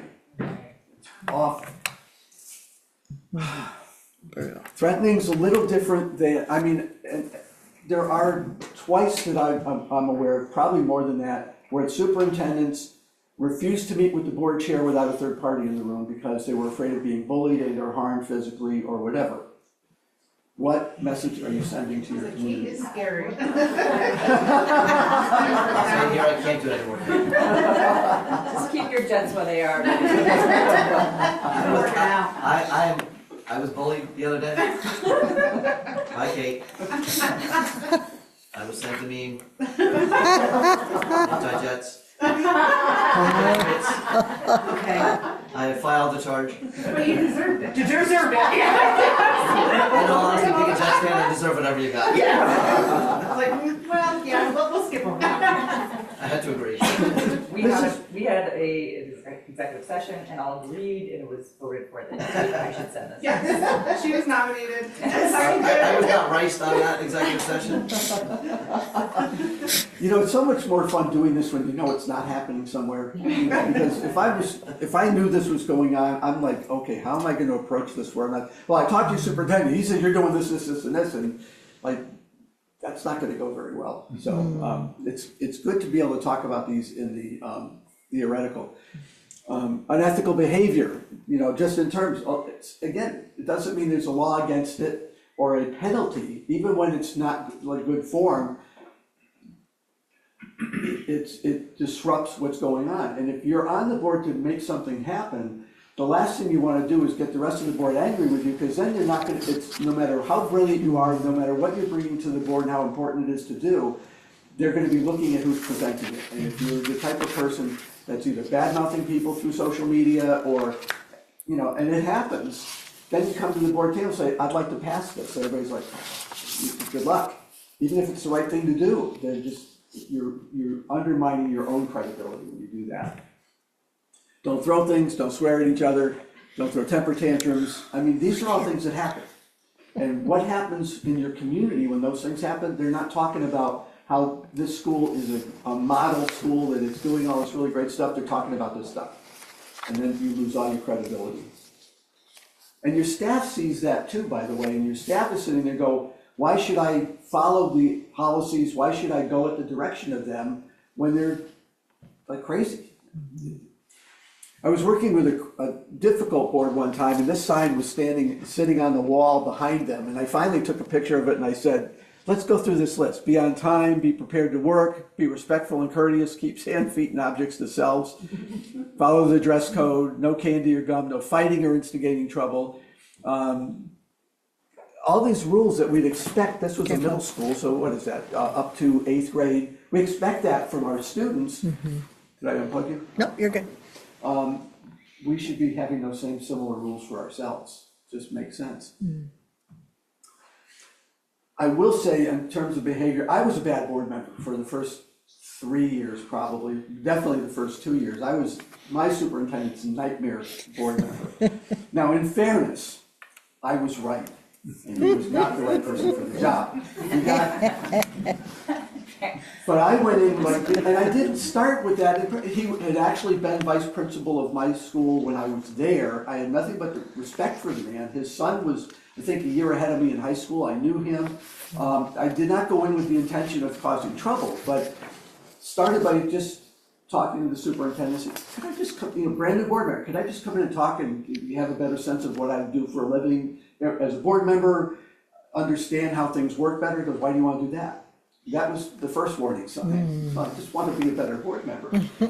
But I found out pretty quickly that he, and again, very political board, I was the 2 on a 5-2 split, and the chair wouldn't even recognize me. When I had my hand up, keep going around me, I never got to speak. Hence the letter to the editor in the Hartford Courant, because you wouldn't let me explain my vote while I voted, so I'm going to explain to everybody else. I don't know that I would do that today, but this took 2 years of frustration. Because I found that they didn't even let me speak. If I had the opportunity to address my concerns, and then if the vote went against me, that's fine. I explained myself, I got to, share my thoughts on an issue. They took some or not, but so be it, then it's the will of the board. But I wasn't even empowered enough to have a voice. I behaved very badly. And again, I don't think I would do that today. I'd have different strategies for that. But the idea that often bad behavior is not because it's a bad person. They're just either frustrated, maybe they still don't understand their role as a board. And that's why we do this type of work. so that you'll have a better sense of this is my job, not that. And honor the code of ethics. And again, you've got a copy. I don't know if you have one in your policy manual. It's not a bad idea to review it once in a while. I know one board, every year, the first school board meeting of the new school year, they actually read it and everybody signs it. I have copies if anybody would like to see it. I do. Sorry. Or we can revise it to what you just provided. Is this the CABE's current Yes. version? Yeah, it was voted by our board of Next month. directors a number of years ago. Next And that's month. all that is up there. Yeah. Strong people don't put others down, they lift them up. Darth Vader philanthropist. This is gonna be rough, because we're only on 3, so I'm gonna have to try to move us along, because I know you have other work to do. I think it's a big mistake to think that the reason for school is to deliver content. We don't deliver content, we teach. Somebody has to learn it. We had 2 reports one night, and this goes back to my troublemaker days, I have to admit that. First report said that over half our freshman class at the high school had failed at least one major subject in the first marking period.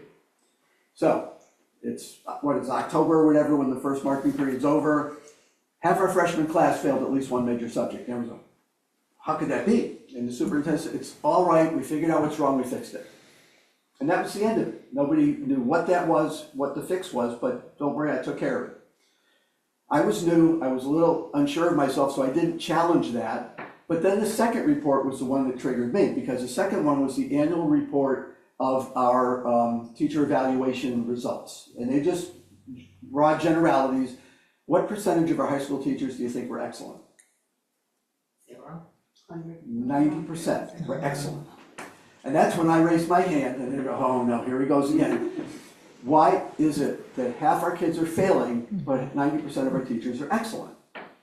First response, we just got them, it's the first marking period, it's the middle school's fault. 87% of the teachers at the middle school were excellent, so I'm not buying that. So I pushed back a little bit, I said, but I don't get it because we're not teaching children. And the superintendent with a straight face, and this was in the early 80s, so I think it was more likely to be true than it was now. He says, but the teachers are delivering the content. Because in the old days, teachers were often evaluated by how quiet their class was, how classroom management, it was about how you presented information, but it didn't necessarily correspond to whether students were learning or not. That has changed dramatically over time, and I think we far more look at performance as part of what we're evaluating. But if we're focusing on only one aspect of it, and the other thing, there's a couple ways of looking at it.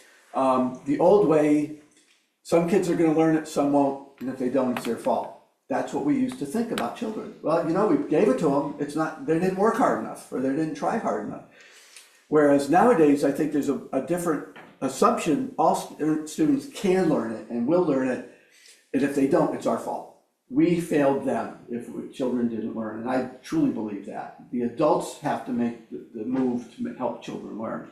The other way to look at it, and this was CAPS, the Superintendent's Association, did a white paper on the future of education. I don't remember the exact title, but the old way they said was basically time was the constant, learning was the variable. So the school year is a school year, everybody has the same 180 days. Some kids are going to learn a whole lot more than others will.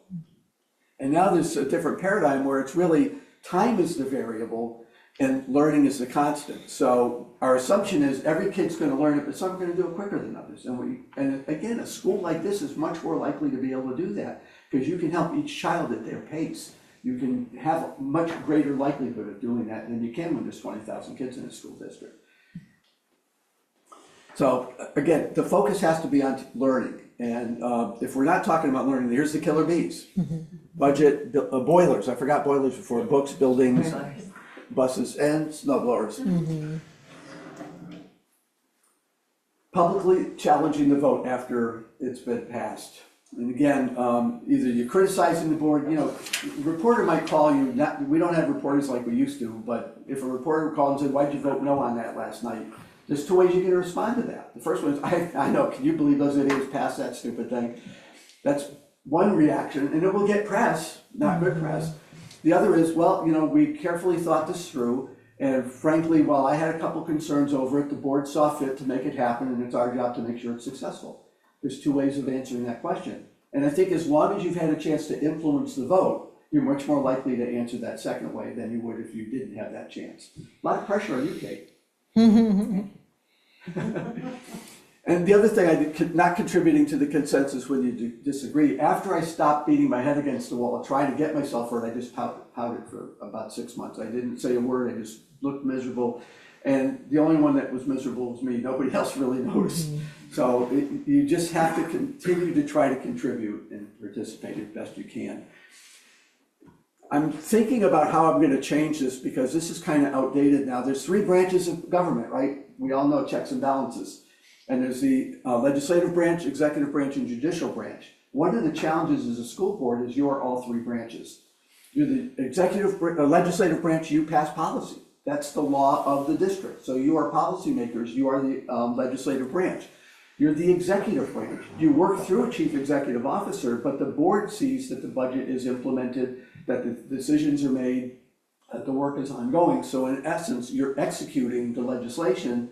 And then finally, you do serve as a judicial branch on occasion. You're not going to do expulsions, I'm sure, maybe once every 20 years at the elementary level, but teacher termination is a possibility at any time. And the expectation is that you will go into a formal hearing process. You're going to hear evidence presented by the administration. The people who are under review for whatever are going to have an opportunity to address that and testify or whatever. And then you make a legal decision whether you're terminating their employment or disciplining them in some other way. Expulsion, you'd be removing a child from their legal right to a free public education, so you have to make sure that everything's done appropriately. The process becomes really, really important. Now here's where it's important, back to saying things that we really shouldn't be saying. We had a hearing one night, the teacher, and this was a grievance, which is a different level than termination, but it was still important, very formal process. The teacher was grieving her evaluation.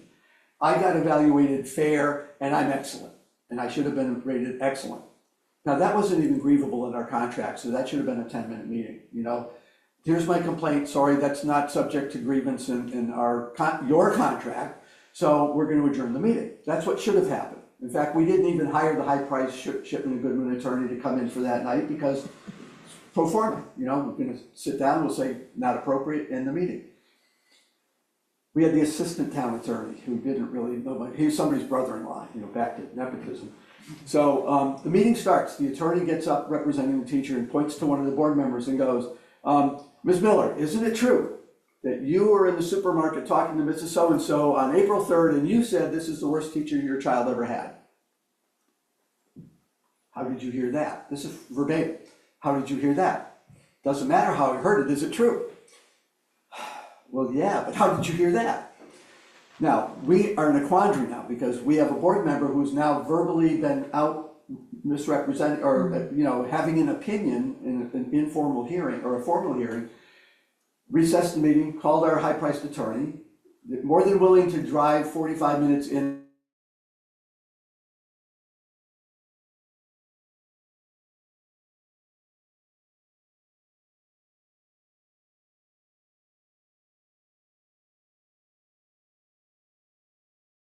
Now I know that.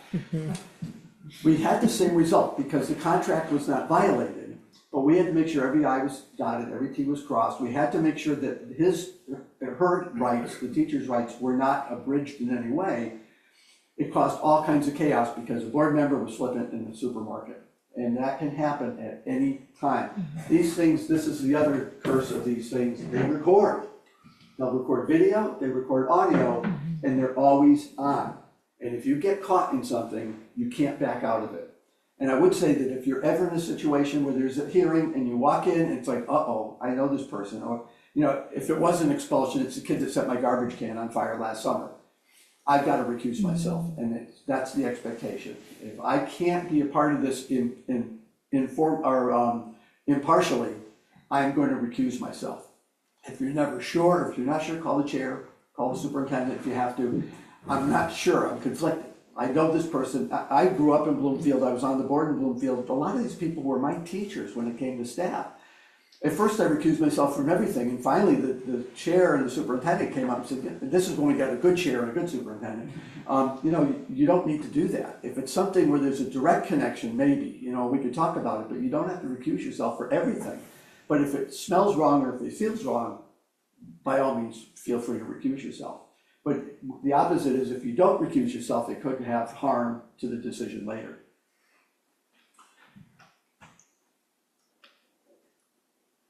Oh, I have to change this too, because fight hard for what you believe in has different implications than it might have a few years ago. But, you know, definitely you're here to make things better, and you have opinions, you have thoughts, share them with your colleagues, help influence the decisions of the board. But then once it's done, accept the will and move on to the next thing. And if you're in the majority on something, be sensitive to the fact that somebody might feel like they lost something. And, you know, it doesn't hurt to say, we took into consideration. I remember one time, this was our town council, but one town councilman voted no on something, don't remember what it was, and the mayor actually stopped the meeting and said, would you mind explaining why you voted no? I'm just curious. And he explained it. Oh, well, you know, if we had known that, we could have, and they actually went back to it and revisited it a little bit. That's really great governance when you see something like that. If you read anything about the Bloomfield Town Council right now, that's not how they're doing it, but that's how they did it. Act like the Lone Ranger. I'm going to go into schools, I'm going to tell them what they need to do, especially those of you who are educators. I know, and again, I've seen this in other districts. You're going to tell the teacher how to teach the class. You're going to let the class know the teacher's not teaching the class properly, et cetera, et cetera. You're not the Lone Ranger. Your authority is vested in you when you're at this table, in session, and by voting. That's the only authority you have. Oh, I'm going backwards. Now it's working, but it's going backwards. Here we go. Oh, and I've added the social media, so I'm starting to build it in, because I think you're right, it's a much more flagrant thing than it used to be. Investigating school activities. 2 board members were walking around the school with a camcorder interviewing students about how bad the schools were. There's so many laws being broken there, because there's privacy rights. You ever notice when TV cameras even come in, news cameras come into school, they show the kids walking away. They don't want to be able, unless they sign a waiver, you can't identify them in any way. If you're walking into a school and it's chaos, you're in the wrong place. And there's some schools where the teacher closest to the front door knows if this board member comes in, let the principal know immediately. And if the principal knows the board member's coming in, let the superintendent know immediately. And if it's possible, the superintendent's there in 5 minutes, walking next to the board member, because they're going to cause trouble. Don't be that board member. Micromanaging is the biggest complaint I hear from superintendents. You're at the 30,000 foot level. You're at the macro level. You're not at the micro level. Your superintendent's responsible for making decisions about how things happen, and not board members. Your level is the policy. You set the expectation in policy and goals, etc., and then it's the superintendent's job to do it. Dropping the bomb. I'm going to try to rush through these because it's already 8, and I know you have more stuff to do. You have to ask questions. A friend of mine recently at a conference I was at said, governance is asking questions. Good governance is asking good questions. And part of your role is to ask questions, to hold people accountable. So if you're getting a report and something doesn't, like I'm trying to understand it, help me understand, etc., that's your job. It's good to ask questions. Sometimes the question's a difficult one. I'm trying to think of an example, but something that's bound to blow up. We're making a decision based on all the data and everything, but we know people in town are going to be really upset by it. Call the superintendent and say, look, this is out there in the community, and I know it's out. I'm going to ask you the question on Tuesday night. It's not help me understand the answer, because then I will be okay with it. We need to ask the question in public, because the public needs to know that it was asked and answered. But you've got all week to figure it out. Come up with a good answer, a good response, or come up with more data to help us better understand it. It's not wait till the night of the meeting and drop the bomb. Oops. That's not usually to find out information. That's to deliberately embarrass somebody. I'm surprising you because I want you to feel surprised, not because I'm looking for an answer. Really important. Keep politics out of it. this is the easiest one to do. If you're doing it, stop. If you're not doing it, don't start. It really, there's not much else to say about it. Boards that are political think it's the way it's supposed to be, and it hurts kids. So leave that alone. People will come to you and want you to do stuff for them. They want you to carry the ball across the finish line instead of them, because you can get tackled instead of me. We had Bob. Bob was a guy in my community. His wife worked for the junior high, which was a hotbed of union activity in our school district at the time. We actually had a junior high and a middle school. I can't explain it. There was no good reason for it. We were the only one in the state that had that. But the junior high was where all the union activists were, and it was always like problems. And Bob would call me all the time, and same conversation pretty much verbatim. Nick, this is Bob. Oh, hi Bob, how you doing? Good, I have information. He always said, I have information, like it meant something. So what is it? Well, it was told to me in confidence and I really shouldn't tell you. After the second or third time, I'm like ready to throw the phone. So Bob, maybe I should hang up then if you can't tell me. Well, it's something you should know. And then I'm gonna hang up if you don't tell me, or I'm gonna hang up anyway. And then he would tell me something that was meant to get me inflamed, get me upset, run to the superintendent, run out, check out the principal. I had to investigate because there was something really horrible happening. It was all made up. Don't let people trigger you like that. If there's a chain of command for a reason, and if somebody's got a problem, especially if it's a teacher, because teachers are a very protected class of employees. They have a contract that protects their rights. If they're being mistreated, they can go through a grievance process and ultimately get resolution to it. If they're really in the right, they will probably succeed, and if they're in the wrong, they won't. If they're coming to you instead of going through the process, it's because they truly believe they're gonna lose and they want you to make it go away. And that happens kind of regularly. So don't let them make you do an end run around the superintendent, because that's really what they're trying to do. And your CEO is only effective if he's got your ear and that you trust him. And if you're going around the superintendent, you're causing problems. And the other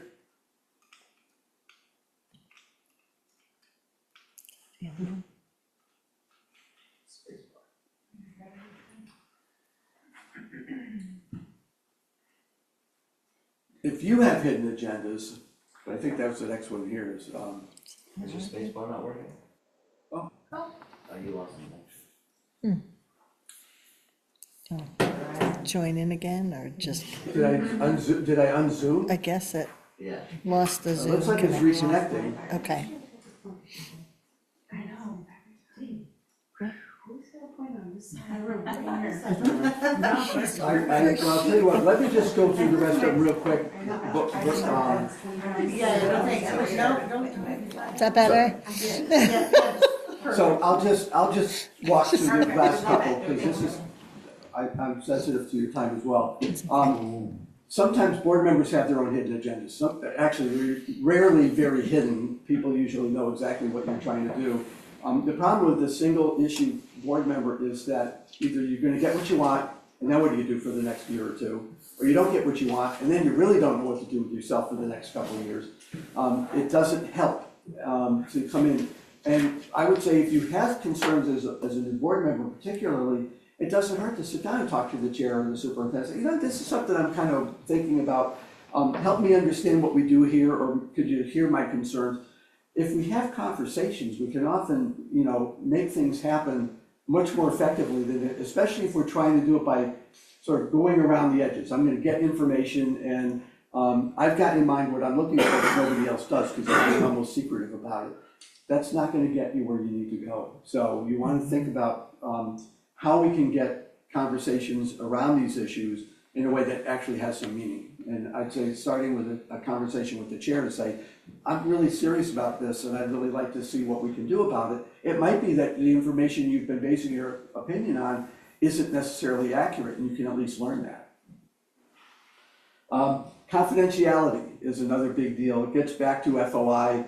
You could spend a whole night on FOI. That's a very the chairman of the FOI commission once called it the Attorney Employment Act. So, and it could get ugly. The two things I want to just really quickly talk about. One, confidentiality is critical. I'm working with the board right now. They're getting ready to do a superintendent search again because they lost their last one after a year. And one of the reasons is because board members were violating confidentiality and the superintendent didn't trust anybody, so it broke down the trust right from the start. Recently, Bloomfield just hired a new superintendent about a year ago, who used to be in Wyndham, and the board had decided this is going to be our finalist. They had not yet offered her the job. It was on social media the next day, this is the person the board's gonna hire. And she had not even told her board, because she hadn't been told she was a finalist yet. So she called the search consultant and says, I'm seriously thinking about dropping out. Now, she was fantastic, and she is fantastic, because they did decide, they worked it out. But she said, if I can't even trust my board to be confidential about this, what can I trust them with? And it's a very valid point. Confidentiality is only as good as you make it. And once you lose it, you're shot. So I'll share a quick story. Weird one. Remember Sandy? Hurricane? Hurricane? She's still working. We were, if you remember during Sandy, in the middle of Sandy, there was a giant snowstorm. Did you guys get the snowstorm up here, or was it just in New Jersey? We had a giant snowstorm during Sandy, so Sandy ended, and then a giant snowstorm. That made it even worse. We were like out for like 2 weeks by district. And there was a time where we were deciding whether or not to go back in, and it would have been a shift of days off, which was a little tricky. And we're sitting in executive session, having this discussion with the board, and I start, my phone starts blowing up. We're off tomorrow? We're not coming in tomorrow? What? What's going on? One of the board members was on Facebook during the meeting. That we're discussing, that the decision that we had been discussing was already made. And, and it was just, one of my principals called in, because they figured I was out of the executive meeting at this point. And generally, that message was only ever said by me. It was controlled messaging for obvious reasons. You can't have misinformation about it. So that was one of the sources. So the confidentiality, the board actually sanctioned or censured that, which didn't really mean anything. There was no real. No ramifications to censure, no, but you're at least saying it. But it did change everyone's what do you say in executive session about? Like you start to be concerned about what do you say, what is okay to say, what's not okay, is this gonna get out tomorrow? And you're talking about personnel matters, it's kind of interesting. I mean, nothing ever really came of it, it was just when you're sitting in executive session, your phone's blowing up with a decision that has not been announced yet, that's good. The worst one I ever saw was the superintendent, and the superintendent, I think, gave the board too much information. There was an executive session at the end of the board meeting, and he mentioned that, I'm gonna say it was the high school principal had been accused of doing something really heinous with a student. And very concerned, he was starting an investigation, he just wanted the board to be aware of it in case anything happened, that at least not be shocked or surprised. He, I believe, identified the person, unfortunately, and the very next night, board member was at the PTO meeting in that school and said, you gotta watch out for Mr. So-and-so because he's being investigated. That screwed up this investigation, because a lot of times you get the best information before they know they're being investigated. But secondly, he was being accused of something without, by a board member. The board member got sued. Now, they sealed the results of that. I know he had to pay something. He did get, and he lost. But you have to, back to, sometimes you have the right to say something or not, but there can very much be consequences. But if it's an executive session, it's only as good as you respect it. And it's really, really important. The only other thing I would talk about in terms of FOI, you cannot speak about somebody unless they've been officially noticed in writing that they're going to be talked about. So if Scott comes to the board and says, we're going to talk about Mr. So-and-so tonight, and Mr. So-and-so didn't get noticed, then any decision the board made in that executive session would be thrown out, and it could cause great harm. Plus, not to mention you could get sued because you're violating my rights. It does not mean that if the person is noticed in writing that the board's going to talk about them in executive session, it doesn't mean that that person has the right to sit in on that hearing. There may be a place for them. Most formal hearings have a place where they can listen and rebut it or testify in their defense, but at some point it's very, very likely you're going to clear the room and say, okay, we're going to deliberate now, so everybody has to go out. And they can't say, well, wait a minute, it's about me, I get to stay. The only thing they can do is insist the meeting be held in public.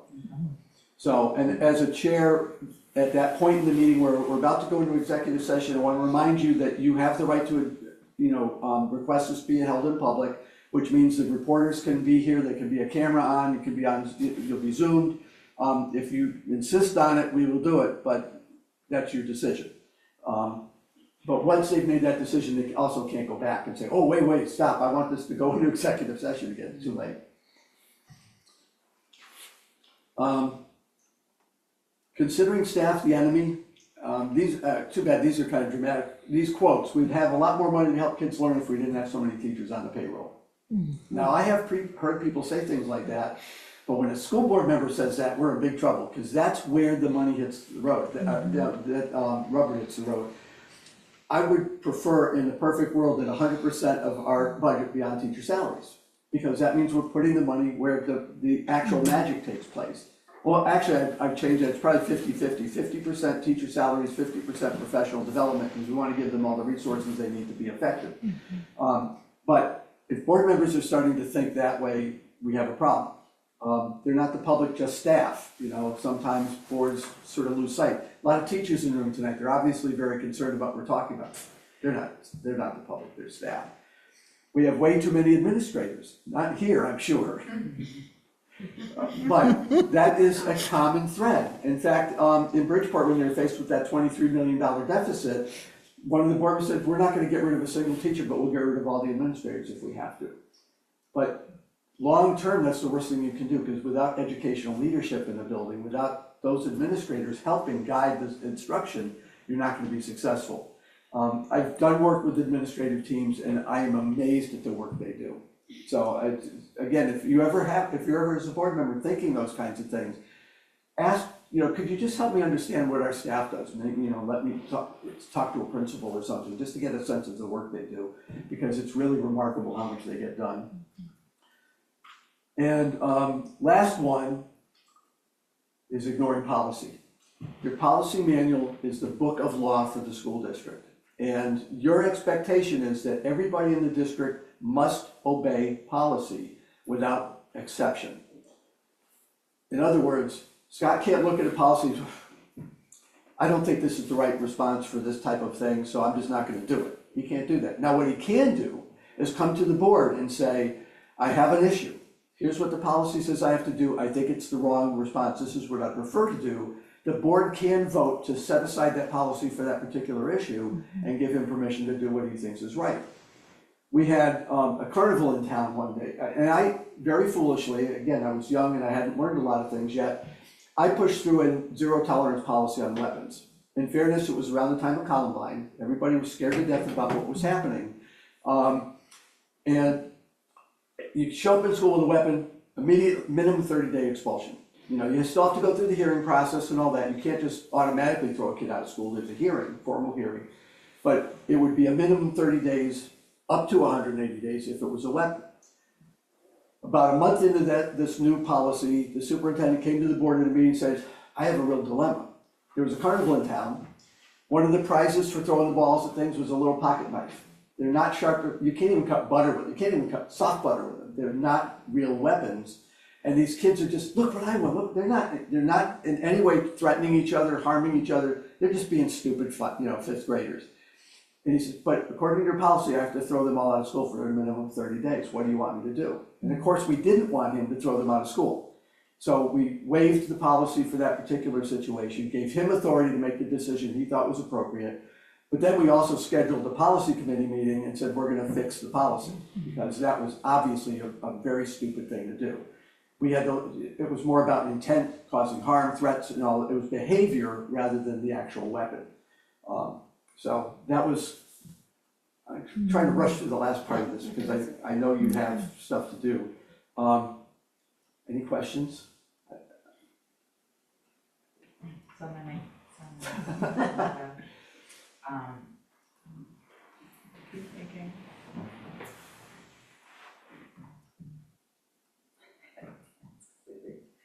Yeah. I guess guess it was back to, you know, student success and what we really, you know, should be working towards and the focus of the goals. You know, that, the work we do on setting, you know, performance goals and, you know, our board goals and everything, they're very high level, you know, and typically it's pretty high level, and it's hard to like dial down with the data and say, you know, show me how we're improving education for our kids. And in such a small community, and just this is probably anecdotal for what you see across the board, we have a harder time because, you know, you could look at each and every kid in the class if you wanted to, but then you have confidential information, you're not gonna do that, you know, and that's not fair. So you get a small segment and it's skewed because of X, Y, and Z factors in such a small data size, and it kind of just gets minimalized. So it's more of like, what do schools do in that case to like ensure that they're doing the right thing without feeling like defeatist about the way the numbers go? I think it starts with the original proposal. Whenever you're initiating something new, as I think it's a fair question to ask the superintendent when that proposal comes through, how are we going to be assessing the success of this program? What are you going to be using to see if the students are succeeding? And how can we find a way to share that with us in a meaningful way? So especially when it's micro things that you're working with, there's always going to be, I mean, otherwise, why are we implementing this if we're not doing it to show success, but we don't really know what the success is going to look like? Either we're always going to be right or we're always going to be wrong. So I think it's a fair question to say, if we implement this, how will we know if we're succeeding? And if we're not, because the other thing I'm afraid of, a lot of school districts, we try a new program to fix something, and if we don't provide all the resources, you know, for instance, the new science standards a number of years ago, it must be about 8 years ago now, next gen science standards they came up with, they weren't changing a lot of content, but they were definitely changing the way it was taught. More hands-on, more experimental, and so teachers didn't automatically, well, we got a new book, so now I just teach the new book. It was about a change in instruction. And so the measurements weren't necessarily just student data, but how effectively are the teachers implementing these new strategies. So we might not get a rubric that says, you know, the scores went up 10%, 20%, 5%, but that observations show that we're doing this and we're doing that. So I think it's more important at the beginning of that process to sort of hone in on how will we know if we're going to be successful. And frankly, I think there's always, could you help us understand where we are with this? I think it's always a fair question. Consider aggregate and longitudinal data, because you can't talk about data, like you said, if there's a class size of 10. First of all, the data it's not big enough to use in any way. Right. However, you can use, if it's second grade, let's say, you can use second grade data over 3 years. And say that after 3 years, we expect to see an aggregate result of X. And that way you could at least, because it is challenging with the numbers. You know, we have class size of 10, and you know, in your world, you get 10 isn't data. But longitudinal data over years, which is frustrating because, you know, people want an instant result. But instant results in our world, you know, we would say that we move more like a steamship than a race car. The turn just takes forever. But I like that because it's an applied approach that sets our expectations and parents' expectations of how, you know, what this new program is expected to do. You know, like, I mean, the people implementing in year one are still learning it in year one. Yes. Right. So in year one, there's a lot of learning going on the staff side. That takes a while for that to get refined to a point where it will be impactful. And one of the frustrations is we don't give it enough time to do that. So all of a sudden, after 2 or 3 years, oh, that's not working. What are we going to do now? Please stop talking about the Jets quarterback situation.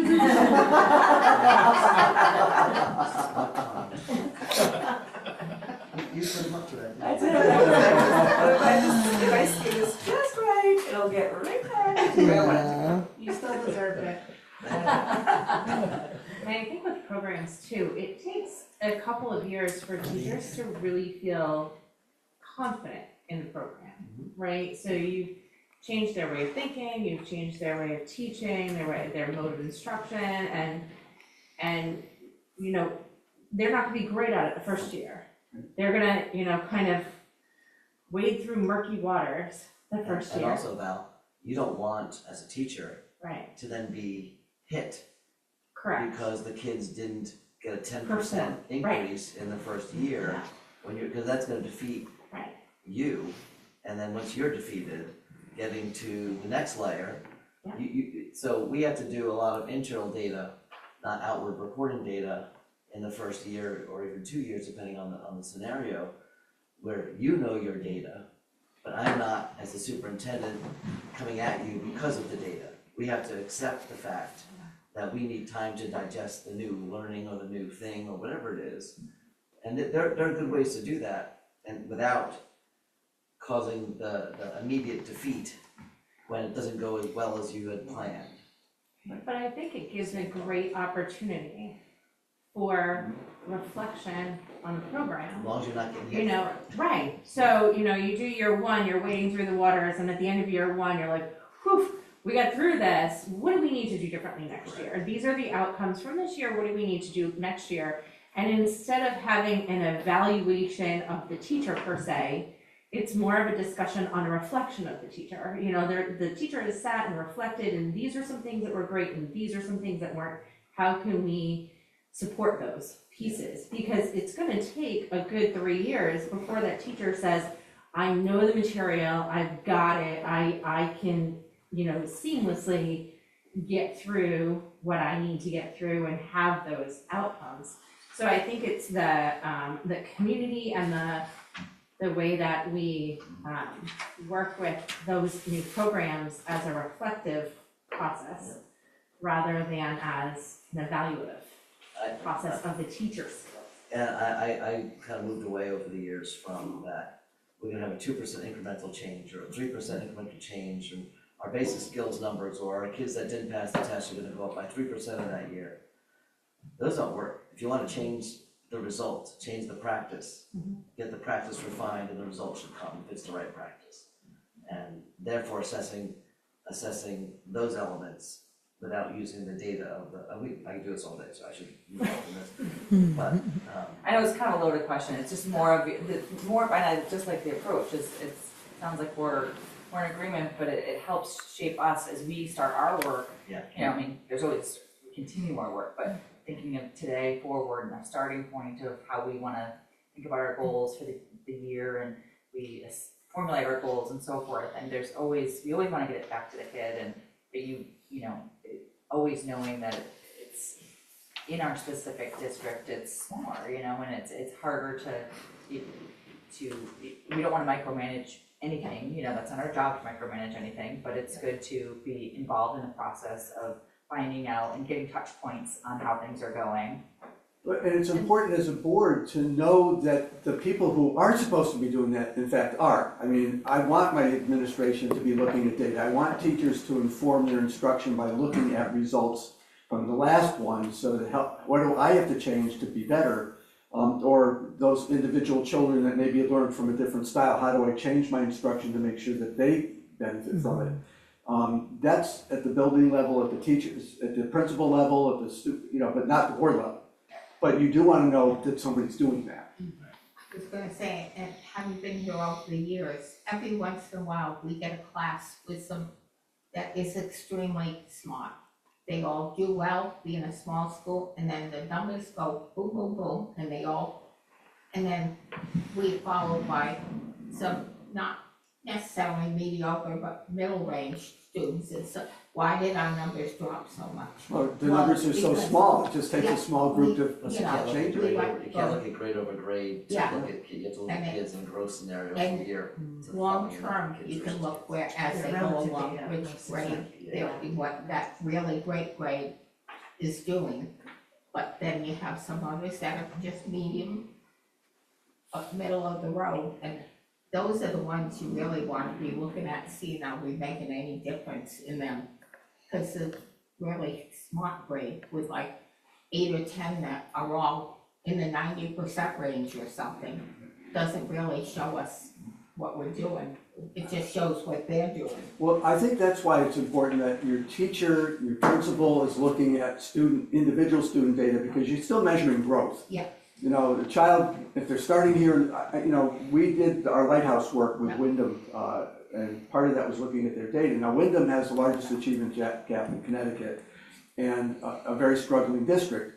We gave them raw data. We didn't analyze it for them. We just put it in a chart so they could see annual growth by cohort. So we could see the third graders when they were in fourth grade, the fifth to sixth. We could track basically how much growth those same children had.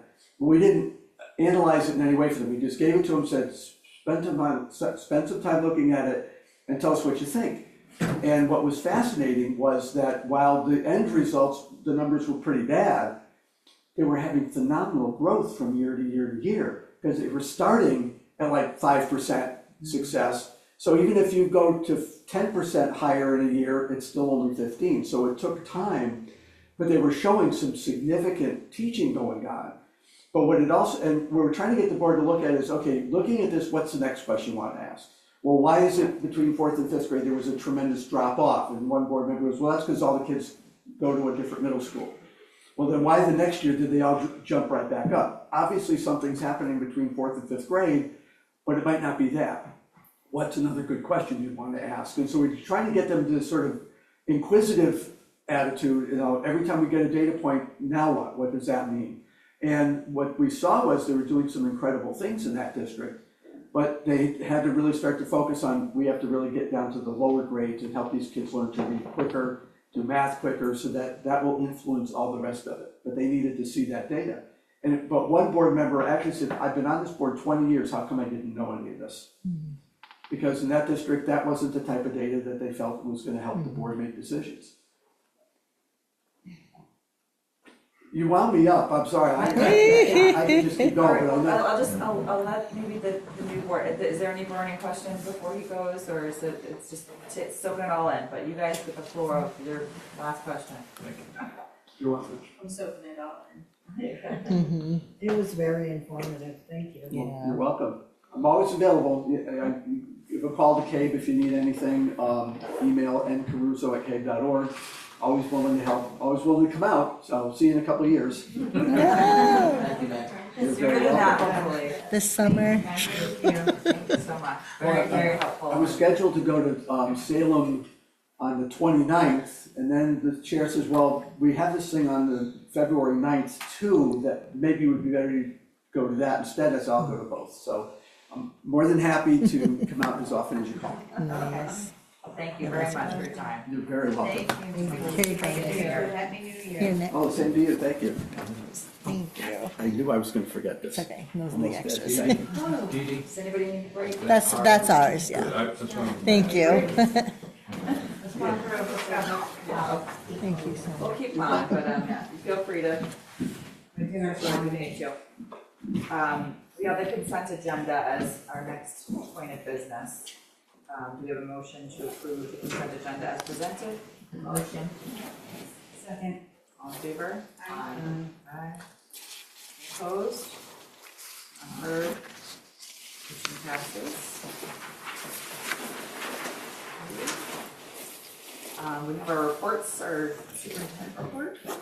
All right, so when we get to new business, I'll talk about calendar. So, calendar. We did receive a request to bargain from our non-cert unit, as you know, that's this year. So we'll be engaging in that. Kate, now who is our team, our negotiation team? Is it? He and Rachel. So we should meet and talk about the process and all that, and get some, I need some dates from the three of you, so I can share that with Diana Bush from the union to work all that out and get that moving, okay? My big update right now is gonna be budget, and then we'll do a little calendar later. But today, Darlene and I met with Chuck and Rachel, not this Rachel, a different Rachel, from Learn. As you know, we hired them to work with us.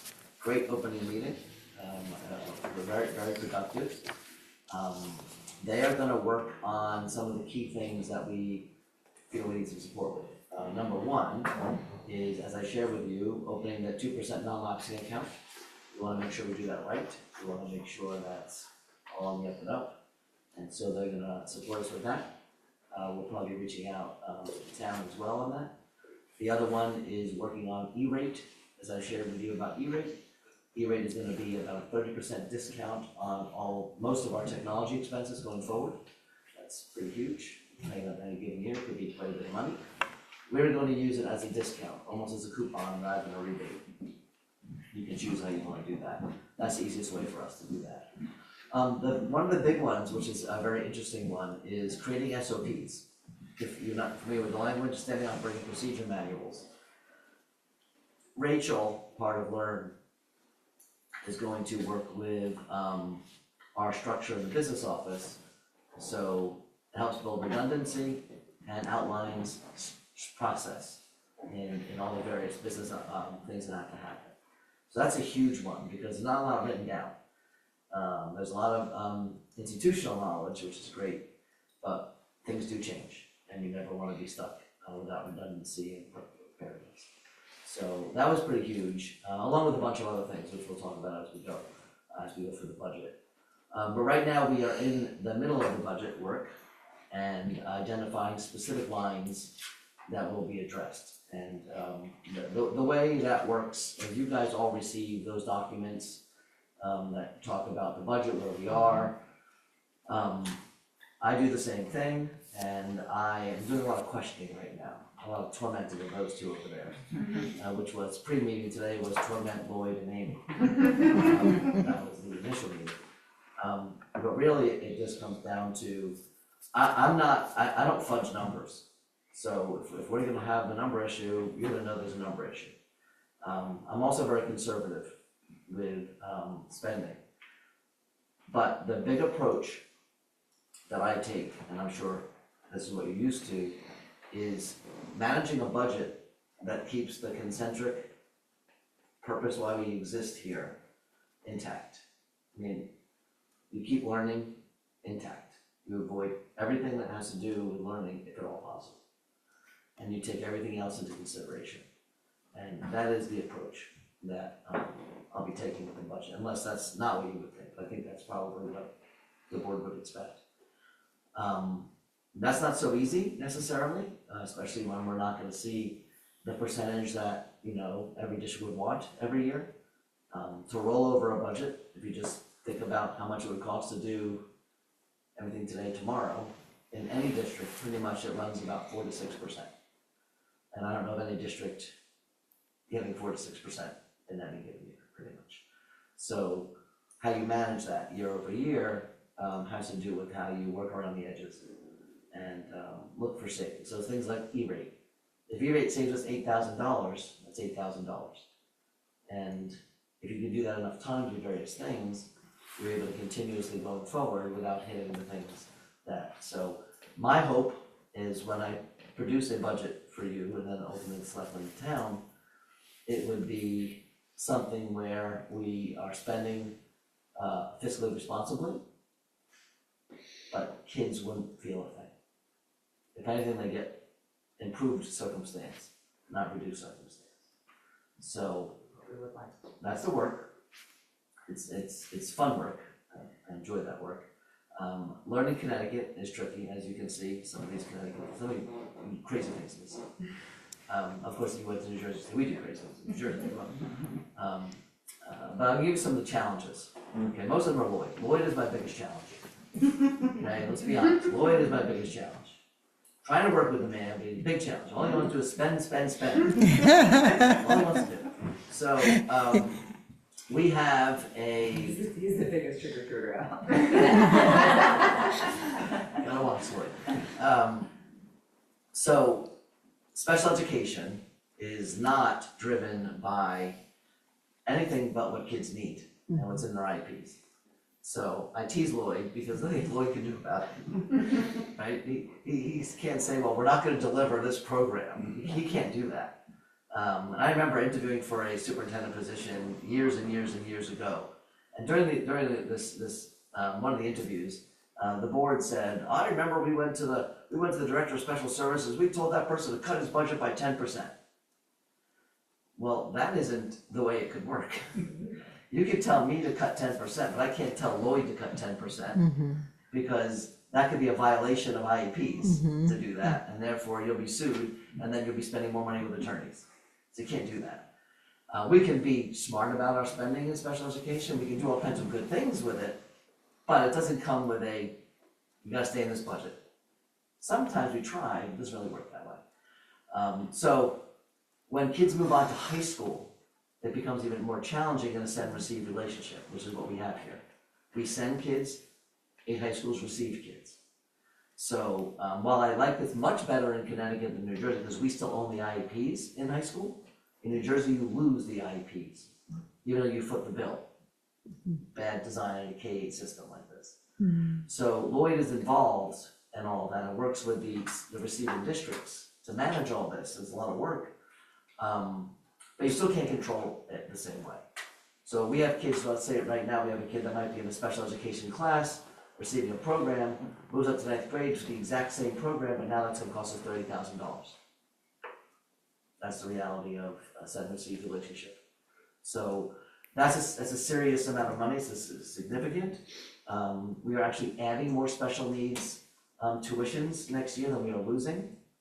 And that's not bad for our kids. This is just the reality of finances, nothing to do with kids or anything like that. So that's a challenge. Health insurance premiums, as no matter where you are in the world, you know that's a consistent challenge. We're looking at about a 12% increase in premiums. So that's real money. And then general expenses, things are not going down, they're still going up. We just paid a $25,000 gas bill, things like that. And there's always uncertainty with grants. So that's always a bit of a concern, like, are you gonna get the full grant or not? So we budget the way we budget, but you're always a challenge with that.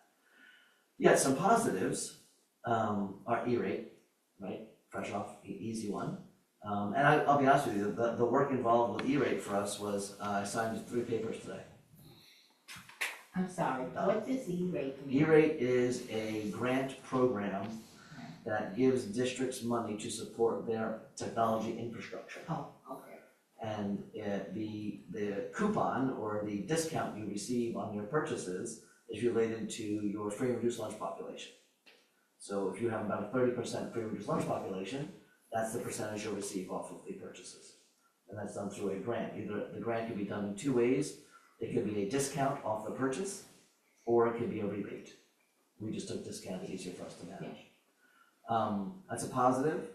The grant for facilities called DRIP, it looks like it's gonna happen, although we have no application.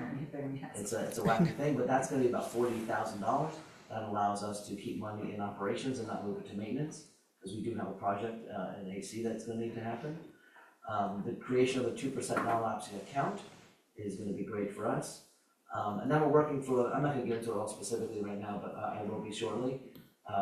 There's positives too. This is not a big negative thing. I'm not looking at I'm not trying to scare people to a giant crisis. The reality is you can't ever have enough money to roll over a budget in today's ideas. It just doesn't work that way.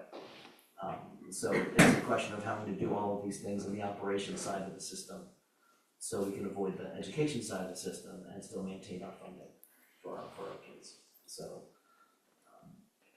we'll be getting more into it as we go, but I'm feeling really good. I think I sent you guys an email about the 2% lapsing and the meeting we had with that Brian guy down and Crystal, who moved from our accounts payable over to the finance. I mean, really fantastic meeting, and again, that's the importance of the relationship with the town, and I just, make sure all of our board and all of our staff members know we have to preserve that and everything that we do and say, because that is extremely valuable, because it's about them as much as it is us and the kids. This is a town, we're part of that, and that's really valuable. So I'm looking forward to keep digging in.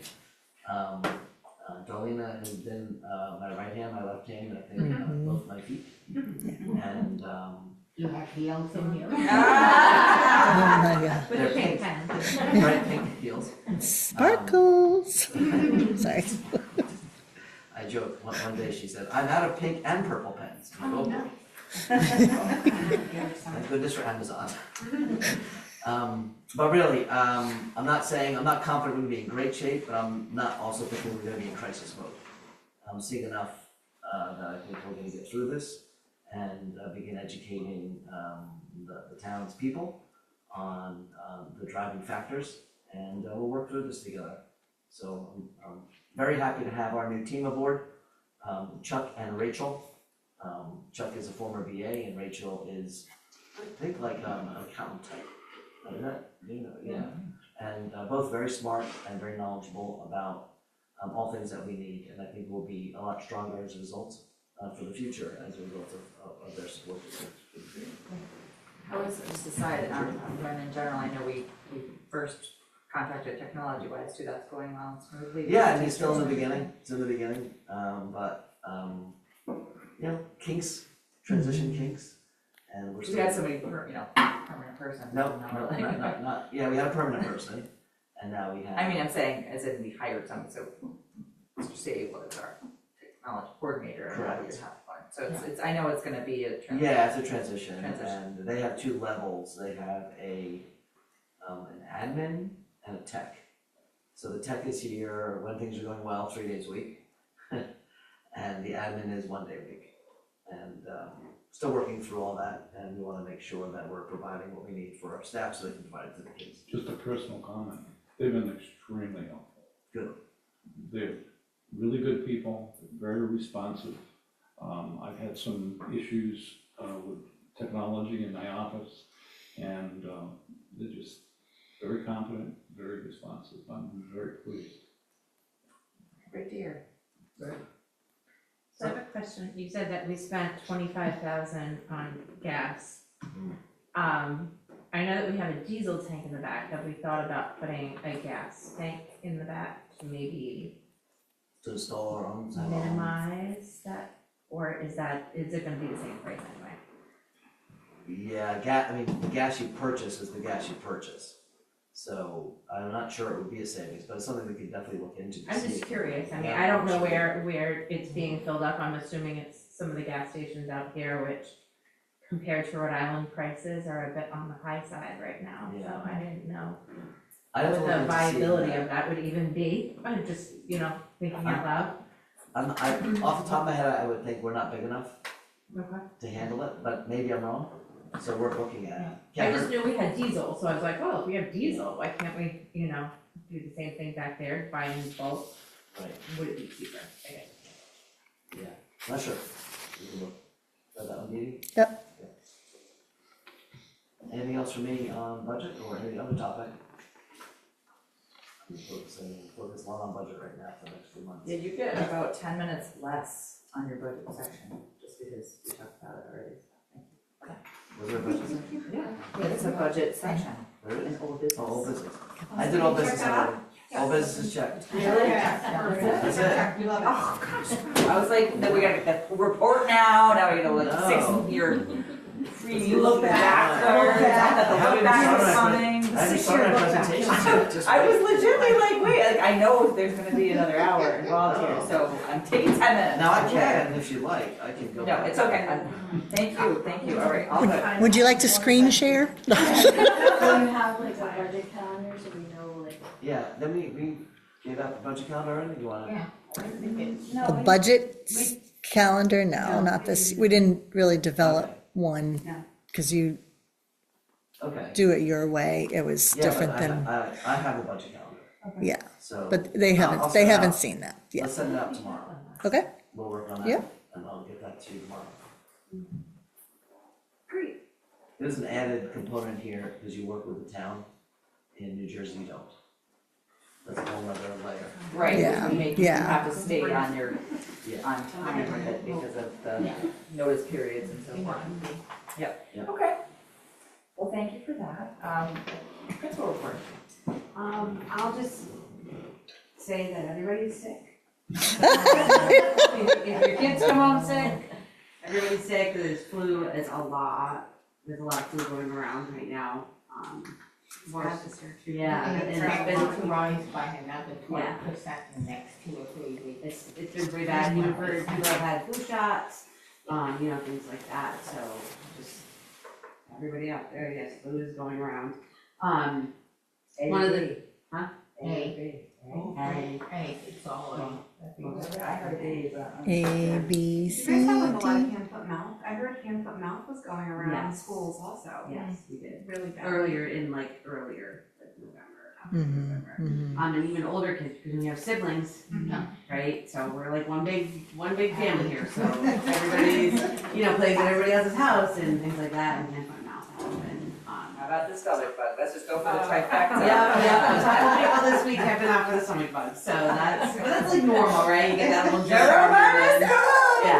RSV, let's go, what do we got? It's just like flashbacks to like pandemic, right? Yeah. Like remember that March and we looked like, Oh my God. you think of that, like we went and we When you come in and you're like, there were only 6 kids in the second grade today. It's Yeah, like, and you're like, oh my God. Just one of the things for now is, so January is benchmark season for us, so to Nick's point, is like we do that, we collect that data and we meet, and then in early February, we meet as teams and we talk about, kids, and we actually look more at the individual growth. Same thing when I get SBAC scores.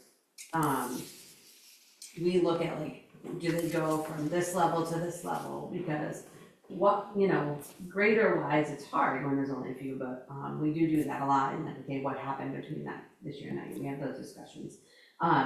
We do have PD tomorrow afternoon for teachers, so that's one of the things that when we had gotten that grant for TNTP, which was when we started working on reading and our HMH program, providing people with professional development, we were given this grant.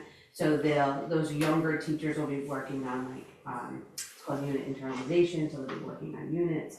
So those are just like steps forward in really like working through programs. HMH is still new to us, it's 4 years maybe, so like it's a very complex program. We had to buy when we had money, COVID money and state requirements, so those are things that, we work on, and then other people do other things, so that'll be happening tomorrow. We have some paraprofessional development tomorrow, also for CPR and first aid, so that'll be coming through. So everybody's got their pockets of things, but to Nick's point, like those things happen, at different times and different times of the year. So we try to take advantage of those early dismissals to do the stuff you can't do in 45 minutes in a planning time. So using those longer time periods to do. So basketball season's almost over, so that'll be ending in a few weeks. We'll get our gym back, moving on to volleyball. So that's like the happy season, volleyball's happy. This is like the longest 6 weeks of ever. The longest. When you have a cheerleader, it's a long season, because you're here at 7:30, so that's a long time, but, I don't think we're hosting any semis or playoffs or anything like that, which makes it a lot easier for us to be able to manage, but, so that'll be ending soon, and we'll go right into, volleyball. Yes. Question on PD, I guess in budgets to it, is there a lot of grants that we get that you spoke about a certain grant, so it's like, our budget for PD is not big. So. No, and PD is expensive, so, the woman who did this grant with us, we actually contacted her, this was back in October, to come like outside of the grant work because she was very good and like worked with us, and that's separate and that's expensive, right? So, you're talking $1,000, $1,500 for somebody to come for a couple hours.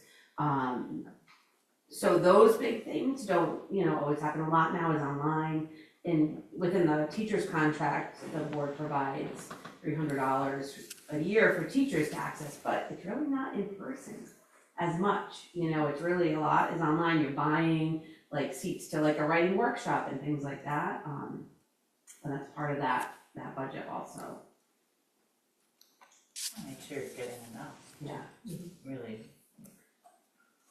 get everything you need for PD. When are you expecting the tech schools to make decisions? I have a date. Their applications haven't even closed yet.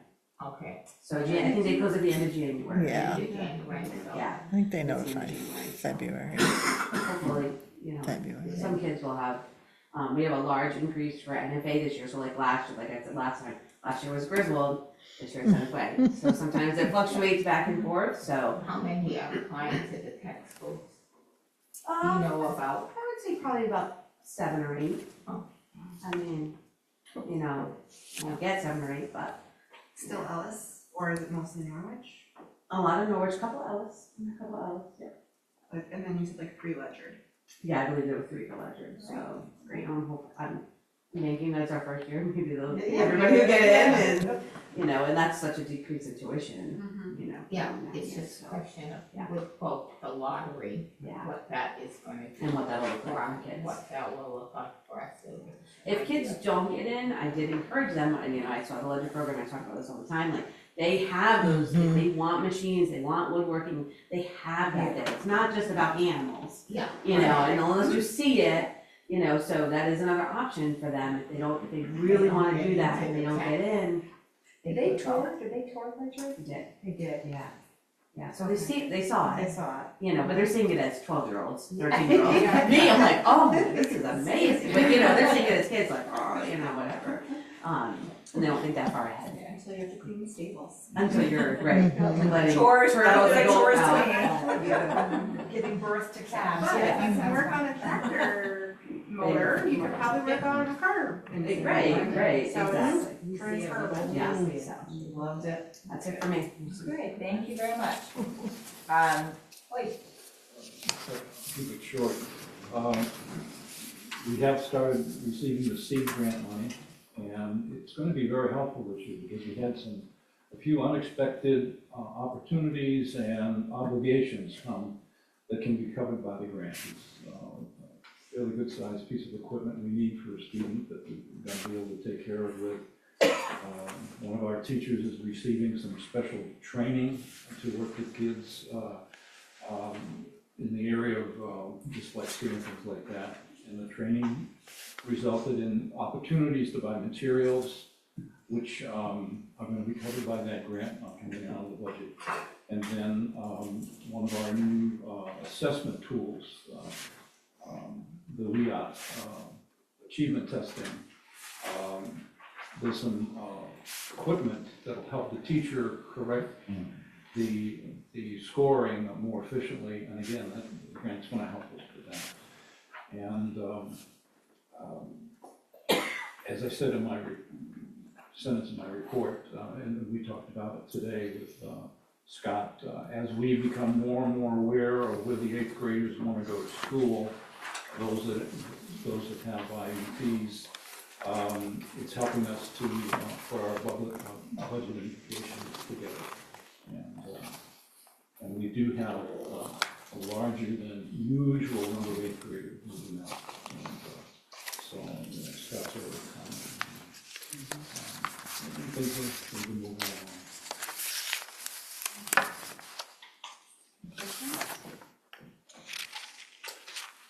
thank you, Mr. Johnson. Thank you. Okay, so moving to old business, it sounds like item A, the budget has been covered. Then we're just moving through a couple of policies. This is our second reading in old business. The first one is the school climate policy, 911. 911 is the last thing.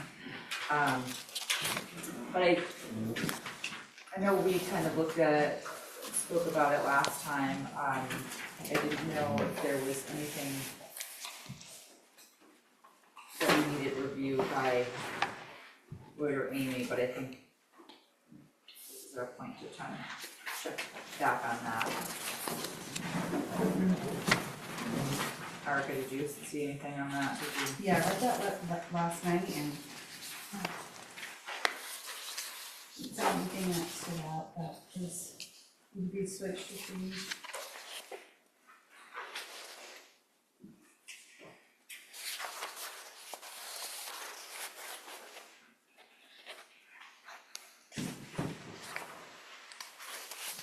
I'll make the motion to. Yep. Second. Yeah.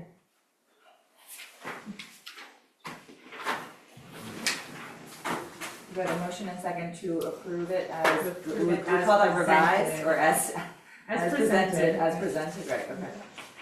Because we did make a couple of revisions, but, as presented as if this packet, so. All in favor? Aye. Aye. Any opposed? None heard. Motion passes to approve as presented. Item number 2 is students with special health care needs. This is a policy and regulation update 5141 spot 25.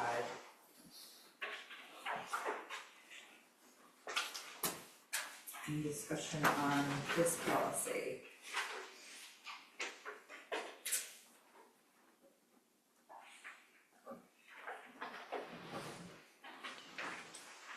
I love that we were doing them ahead of time, saves you all a ton of time. I know. Exactly. You looked at it twice. Like so many times. I reread it like, wait, did I? Oh, I read that. I was like, oh, and with the way Google, Yeah, you know, anyway, the the way Google the Doc.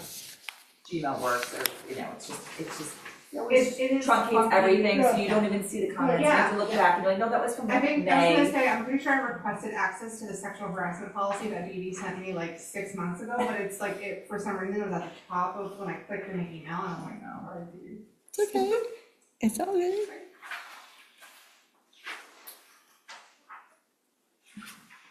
Do you have a motion to accept it as I'll presented? second. All in favor? Aye. Any opposed? Unheard, motion passes. Okay. Final old business policy is the 9222 resignation, removal, board officer and censure. So kind of apropos, we were kind of discussing that a little bit, but hopefully you all put on notice. Of what the formal procedure I is. know, we are a rowdy bunch around here. It can't be removed. Exactly. You might get a really nasty So crazy. form of sample letters, but Does it really matter? Because they can't get removed, so. as long as you define what censure actually meant in that discussion, we'll know now.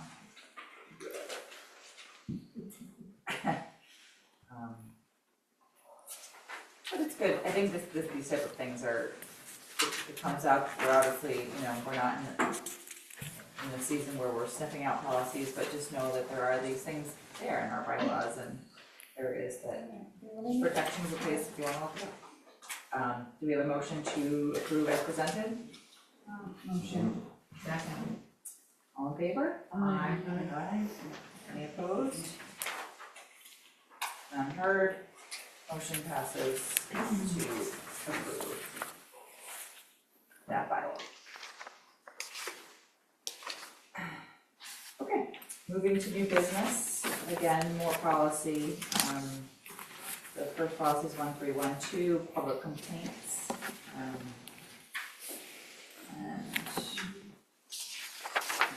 again, that's in this first reading, so just. These all move to second, right? These all have to move to second, so, if you had any questions, I know we had a few questions that we're going through. Did you hear back from people on I that? did, yeah. Okay. They said, like, this just explains, like, the proper channel.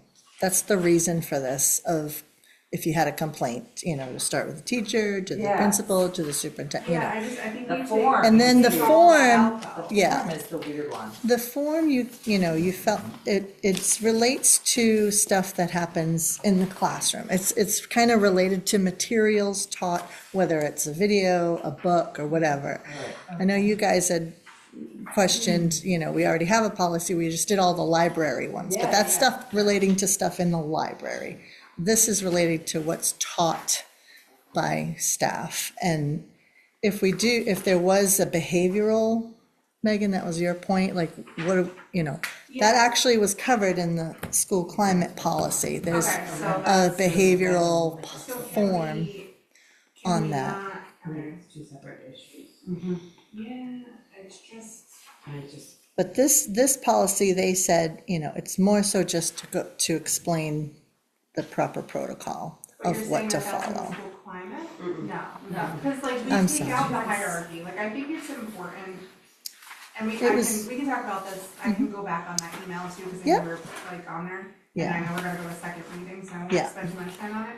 But like, They, if like somebody came to Amy, right, Mhm. and Amy's like, okay, well, do you talk to the teacher? And they were like, no, I think it's nice to have it actually, so she can say like, no, this is the step you follow. I mean, I know we assume that people know that, but they Mhm. don't always, so. Right, right. To take that out, I think that's, so maybe I'll take another look at it Yeah. now that I just wanted a clarification. Yeah, that was gonna be my question, because I wasn't sure if this is a CAPE recommendation or. It is. It was in their policy update, Yeah, the so- quarterly. Yeah, so I think a lot of this we just won't wanna cross out, we not necessarily add stuff, just, so Mhm. I'll make some notes and send them over Okay. for the second reading. And once you have it, the chain of command is a really big one. Yeah, And we could post that on the website. Yeah. With a Yeah. policy link, but but in the front, chain of command is a Yeah. good one.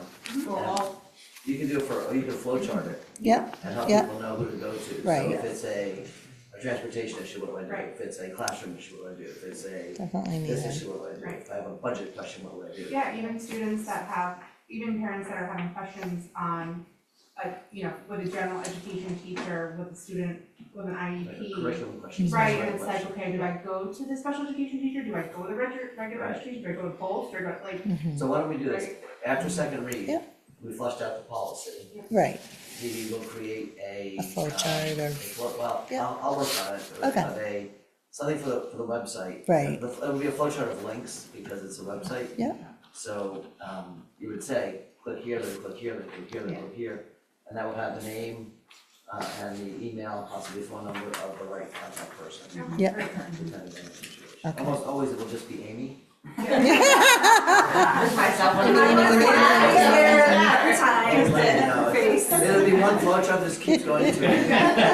I was gonna make a comment that on your school calendar, under the hierarchy of phone numbers, you are below the school fax. I'm over that. I tried to get off the page altogether, but she kept putting me back on. That's funny, I didn't look at that. We know exactly. I mean, I worked with the section on this thing, you just said that, I didn't even know my phone number was on this.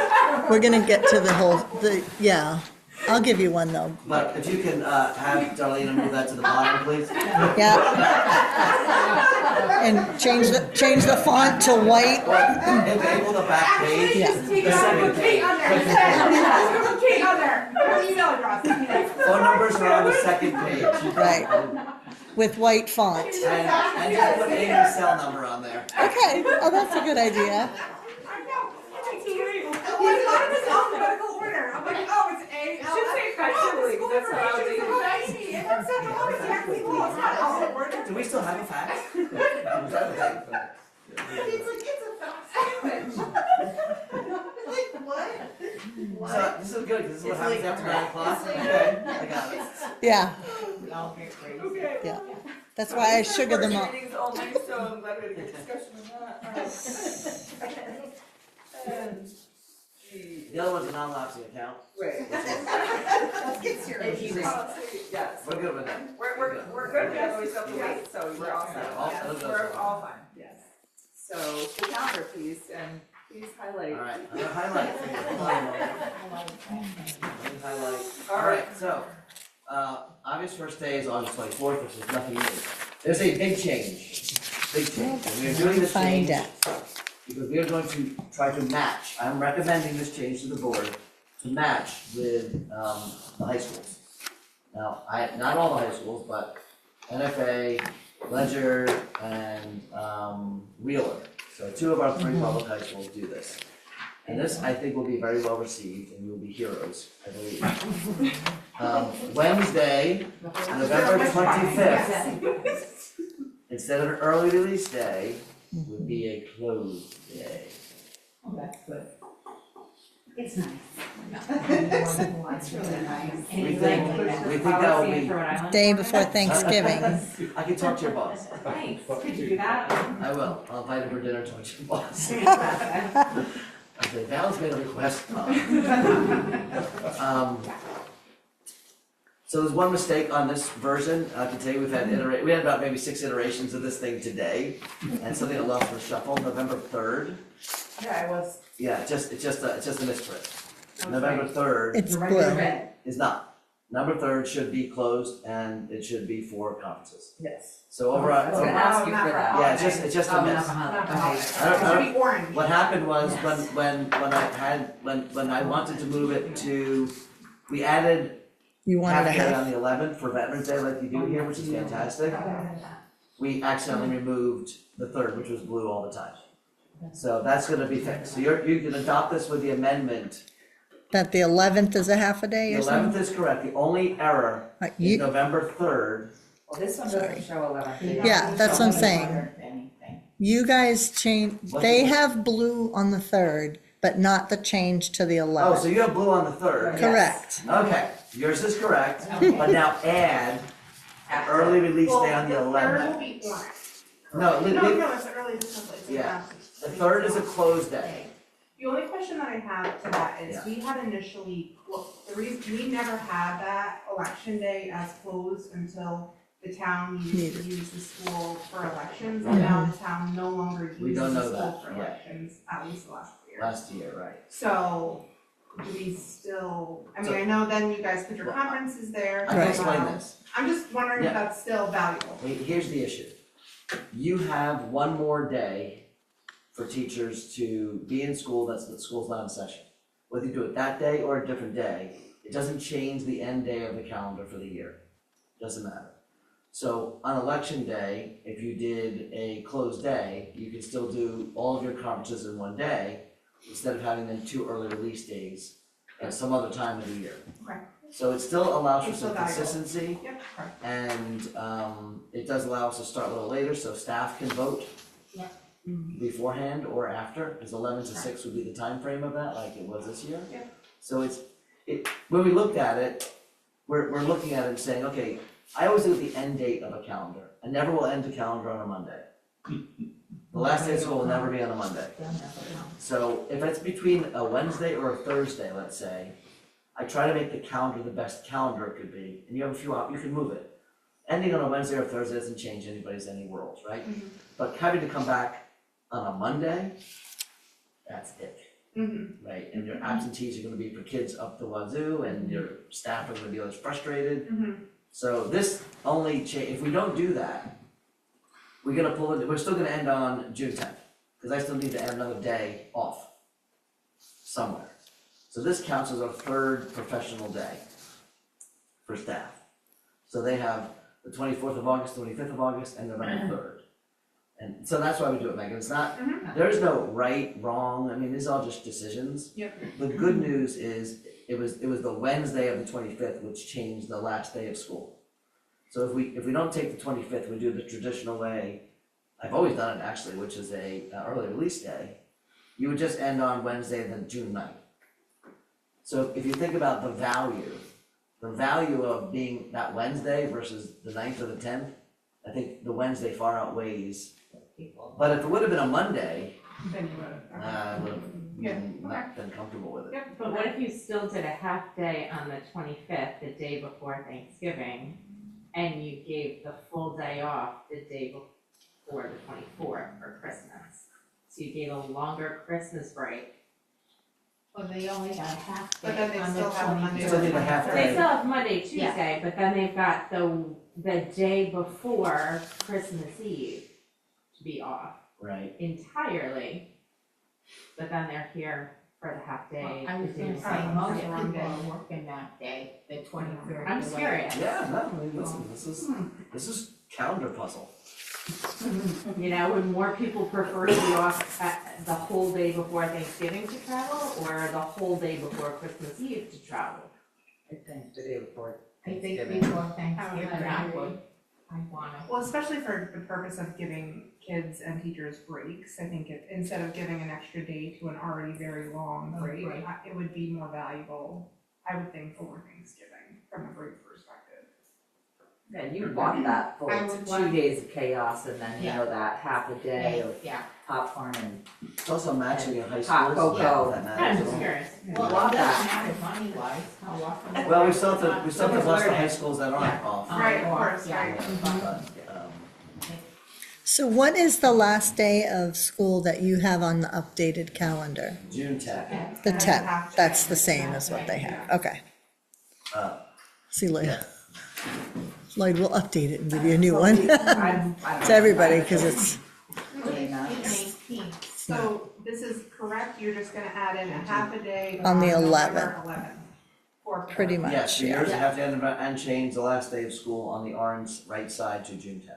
That's what they have, is Yeah, on the that's what we 10th. have. We just don't have the 11th. You don't have the 11th. Oh, over here, got it. We have the 18th. If you want to think, and again, this is. I know, some schools we are can the week adopt this after. next month. Our next meeting is February Too. 5th, so Are you sure. talking, No, I mean, is we that can one? always amend it afterwards. You can amend it after. Yeah. Oh, once you tell people. oh, the 18th, that's the new holiday Buying tickets. for Juneteenth, that's why that's, For those issues, I wouldn't really suggest amendment, Yeah, because. no, but like if you need an extra like half day for like. That's fine, you can amend a half day Come up, somewhere, but if you tell me that I'm off on the 25th of November, I might buy tickets Oh, for sure. tonight. Not me, but a parent might do that So- right now. Right, for the 24th, For the which would be cheaper 24th. to fly It'd out. be cheaper to the fly. 24th, then. So right. we got some snow days built into this if we have to, right? So we have four Four. technically snow days built into your calendar. We're used to that. Yeah. So that's, but they're not actually snow days. No. So they're actually just days. You don't Yeah. have snow days here built in. You just have the ability, if you so choose, Yeah. to utilize them. Yeah. You don't have snow days built into your calendar. Yeah. You'd be giving days off that are not expected to be days off. Right. As long as we can make it like the 21st, 22nd, 23rd of December, that'd be I think I shared with you. 2 weeks. Yep. So I think I might have shared with you, so what I had to do in my last district, because we had 750 graduates and we couldn't graduate on site, we had to rent a facility to graduate, like a stadium to graduate in. What we did is we built in snow days, because we had, the last day of school had to be the last day of school.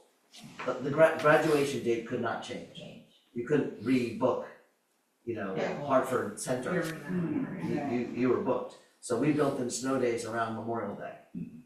And we built in 2 or 3 depending on your years. So if you didn't use any snow days in those years, your Memorial Day weekend would be, like 3 days. woohoo! This random, long. 5-day vacation. Yeah. So here you don't really have to do that because we can graduate our kids Right here. anywhere. There's a lot of deliberation on that date though, let me Yeah. just tell you that. On what day? Graduation day. He doesn't like Monday. You pick a Monday. We He can't hates pick Mondays. Well, who picked that? That's Amy. We have. It's actually Jackie. Jackie. Oh, Yeah. It can't be. I'm just used to blaming Amy. I'm sorry. It's okay. We're new in new era. I'm just saying, we'll talk about that at a later date, but just know that there's always some good. We just gotta take 184 minus 4, 180. That's fine. Whatever day that is. Okay. Alright, well, I'm comfortable making a motion, if we'd like to make a motion to approve the calendar as proposed with the amendment, for November 11th and the change of the last day of school on the right side. I second, whatever. Alright, all in favor? Aye. Any opposed? Alright, thank you guys. As amended. Okay, so our final piece here on our agenda for new business is under personnel. We did receive it, the board, I think, please got the letter, the lovely letter, but very regretful letter, it's not letter about our, the announcement from Karen Britt, one of our beloved teachers, is announcing her retirement after the end of this year. She's given her life and passion and life's work to education, and she spent 25+ years, I think, here with Bob now. 6, yeah. Across, she was middle school, then she was lower school, then back up, and ran the drama program, did so many things for our students and our community. Obviously, and then she's still gonna lead that Memorial Day parade. I don't know, which is never let her give that up, leading those kids down the street with in safety and awesome. Yes, like. I'll give a comment. Because we have a common, I had some materials that I thought she might take advantage of that has to do with Native American. It doesn't matter what the reason was. But to listen to her talk about how much she's enjoying this year, the last year of her experience because of this new responsibility. And she had an outstanding opportunity to have some special training at the museum, National Tuckers Museum.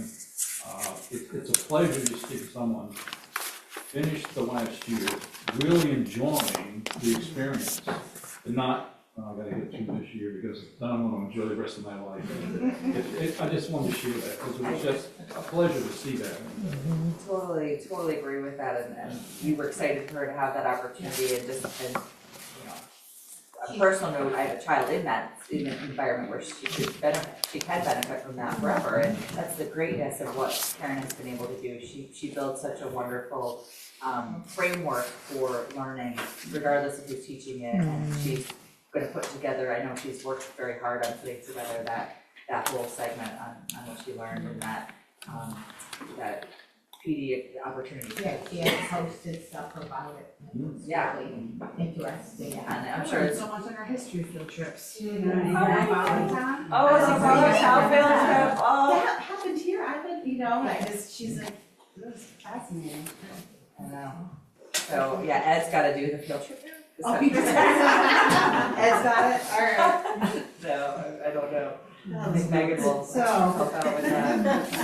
I don't know who's gonna pick up the reins again. Karen, you gotta come back to us for that field trip. Yeah, she's gonna do the field trips, she has to do that. So much of the history of the town, and anyway, We'll it's. accept the retirement with stipulations. Stipulations. We all are. I did once put in someone's last evaluation that they have to come back and do training for the staff. Yeah. So I mean, we can work on it. You know, we wanna be as flexible as possible, we always are, but just know that You can it's choose a from one huge of loss these to our, things. you know, be the best substitute teacher in any capacity that you can be, so. Do we have a motion to approve, not approve, but to accept the letter of resignation? I know, With regrets. with regrets, of course. Got a second. Okay, all, I can't say it in paper, I think this is so hard. But anyway, we all say aye, I'm sure. Aye. And, you know, she to enjoy an amazing next chapter in retirement. Thank you for everything, Karen. Okay, I have a question. Yes. Under consent agenda, did we do B and C? Did I miss that? Oh, point Kayla, and, Oh. It's everything's in the agenda, yeah. that it all rolls into But it. it wasn't pointed out. Thank you.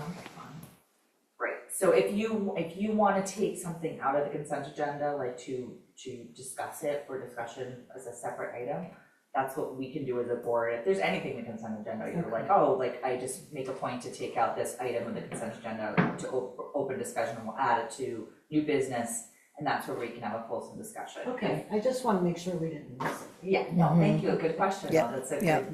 good point, and at any point, if anybody wants to bring up something maybe on the, you know, I don't know, functionality object report or something, like just, you know, we can just take that out and take a moment to review it, Discuss, so. yeah. And then, or we could even just,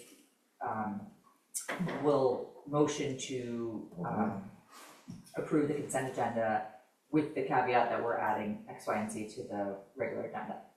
Okay, thank you. Yeah, that's how that works. Okay. So, Well, is the February, we're having our Yeah. next meeting the So 19th, I was gonna go over this. Yeah, okay. So I believe the next meeting is February 5th. Okay. What? Changed it, right? Is that accurate or is Did we it, change it? No, we or changed is it the 19th? We bumped Why did we it change it? We farther. changed it because I'm gonna be at the workshop. Yeah. That's right, that's what it was. Yeah, the next Is one's it the line 19th? dancing. Yeah, I'm sorry guys, but yeah. You're all welcome to join me. It's the 19th. Is it the 19th? That's what I had, but Why? Yeah. let me look at I'll look at the January minutes. Yeah. Hold on. It'll be in the January minutes. Yeah, 19th, I'm gonna have the 19th. Okay, yep, Yeah. yep, okay. I did not have it, but it's good, I got it here now. Yeah, that's what the motion was in January. That's right, I remember I that. just I'm didn't sorry. put it on my. Yes, so thank you. In December, So- whatever. So thank you for that. December. Yes. And at that meeting, I will be doing the first kind of proposal presentation of the budget, an actual presentation, not just speaking information. We'll give you the full updated timeline, so we'll send that tomorrow. You guys have any questions? Awesome. And then I know last meeting we were working on, board goals and, superintendent eval discussion, so we're gonna add that, this was just too long. For February. We'll just add that back to our agenda for February. Did you say Board of Ed goals? Or you mean the Oh, eval? self-eval, Evals, self-eval, okay. self-eval, not goals, sorry. And superintendent? Or Yes. okay. Just form and function, the template. Eval forms only? Forms, yeah, like we'll just, We were supposed to get that with you, Okay. right? yeah, so if you look at that from last meeting's version and wanna give me any feedback, go ahead, so, and then we'll just bring it back to the agenda for just reviewing format. Okay. And our goals on timeline and all that kind of stuff, what we wanna, how we wanna approach that going forward, I guess. Hey, do you think, I know I had sent you some feedback on that board self-eval. Yeah. Do you think it would be worth it to circulate that to the group to see what their thoughts are on it before having them review the one that we sent previously? Yeah. It's up to you, I mean, it's the Did you thought. see mine? I did, Okay. I did, that's what made, that's what made me think of it, was like, I don't know, it's a whatever, I just thought if that's something that we wanna like put in front of people, then let them look at separate, like, Right. just a thought. Yes, so you'll see things from me in preparation of that, of our, public discussion of the form, but it's just more like the most latest version. It's open for thoughts. Yeah. And, it's blue skying it really at this point, so. Sounds good. Yeah, I'm only recommending it in just In for advance the to get sake of going. timing, right, for the sake of timing, that way it's not like, hey, this was an idea, Yep, good point. Okay, any more questions or concerns or things down? Do we motion to adjourn? Second. All in favor? Yes. Meeting's adjourned. 9:22. Yep. He did say that it was going to be the longest one. 2 hours and 20 minutes too long, we'll fix that. No, next meeting might be long too, sorry, but. It will never be this long. It was the presentations. Yeah, that was a whole hour. Will never be this long.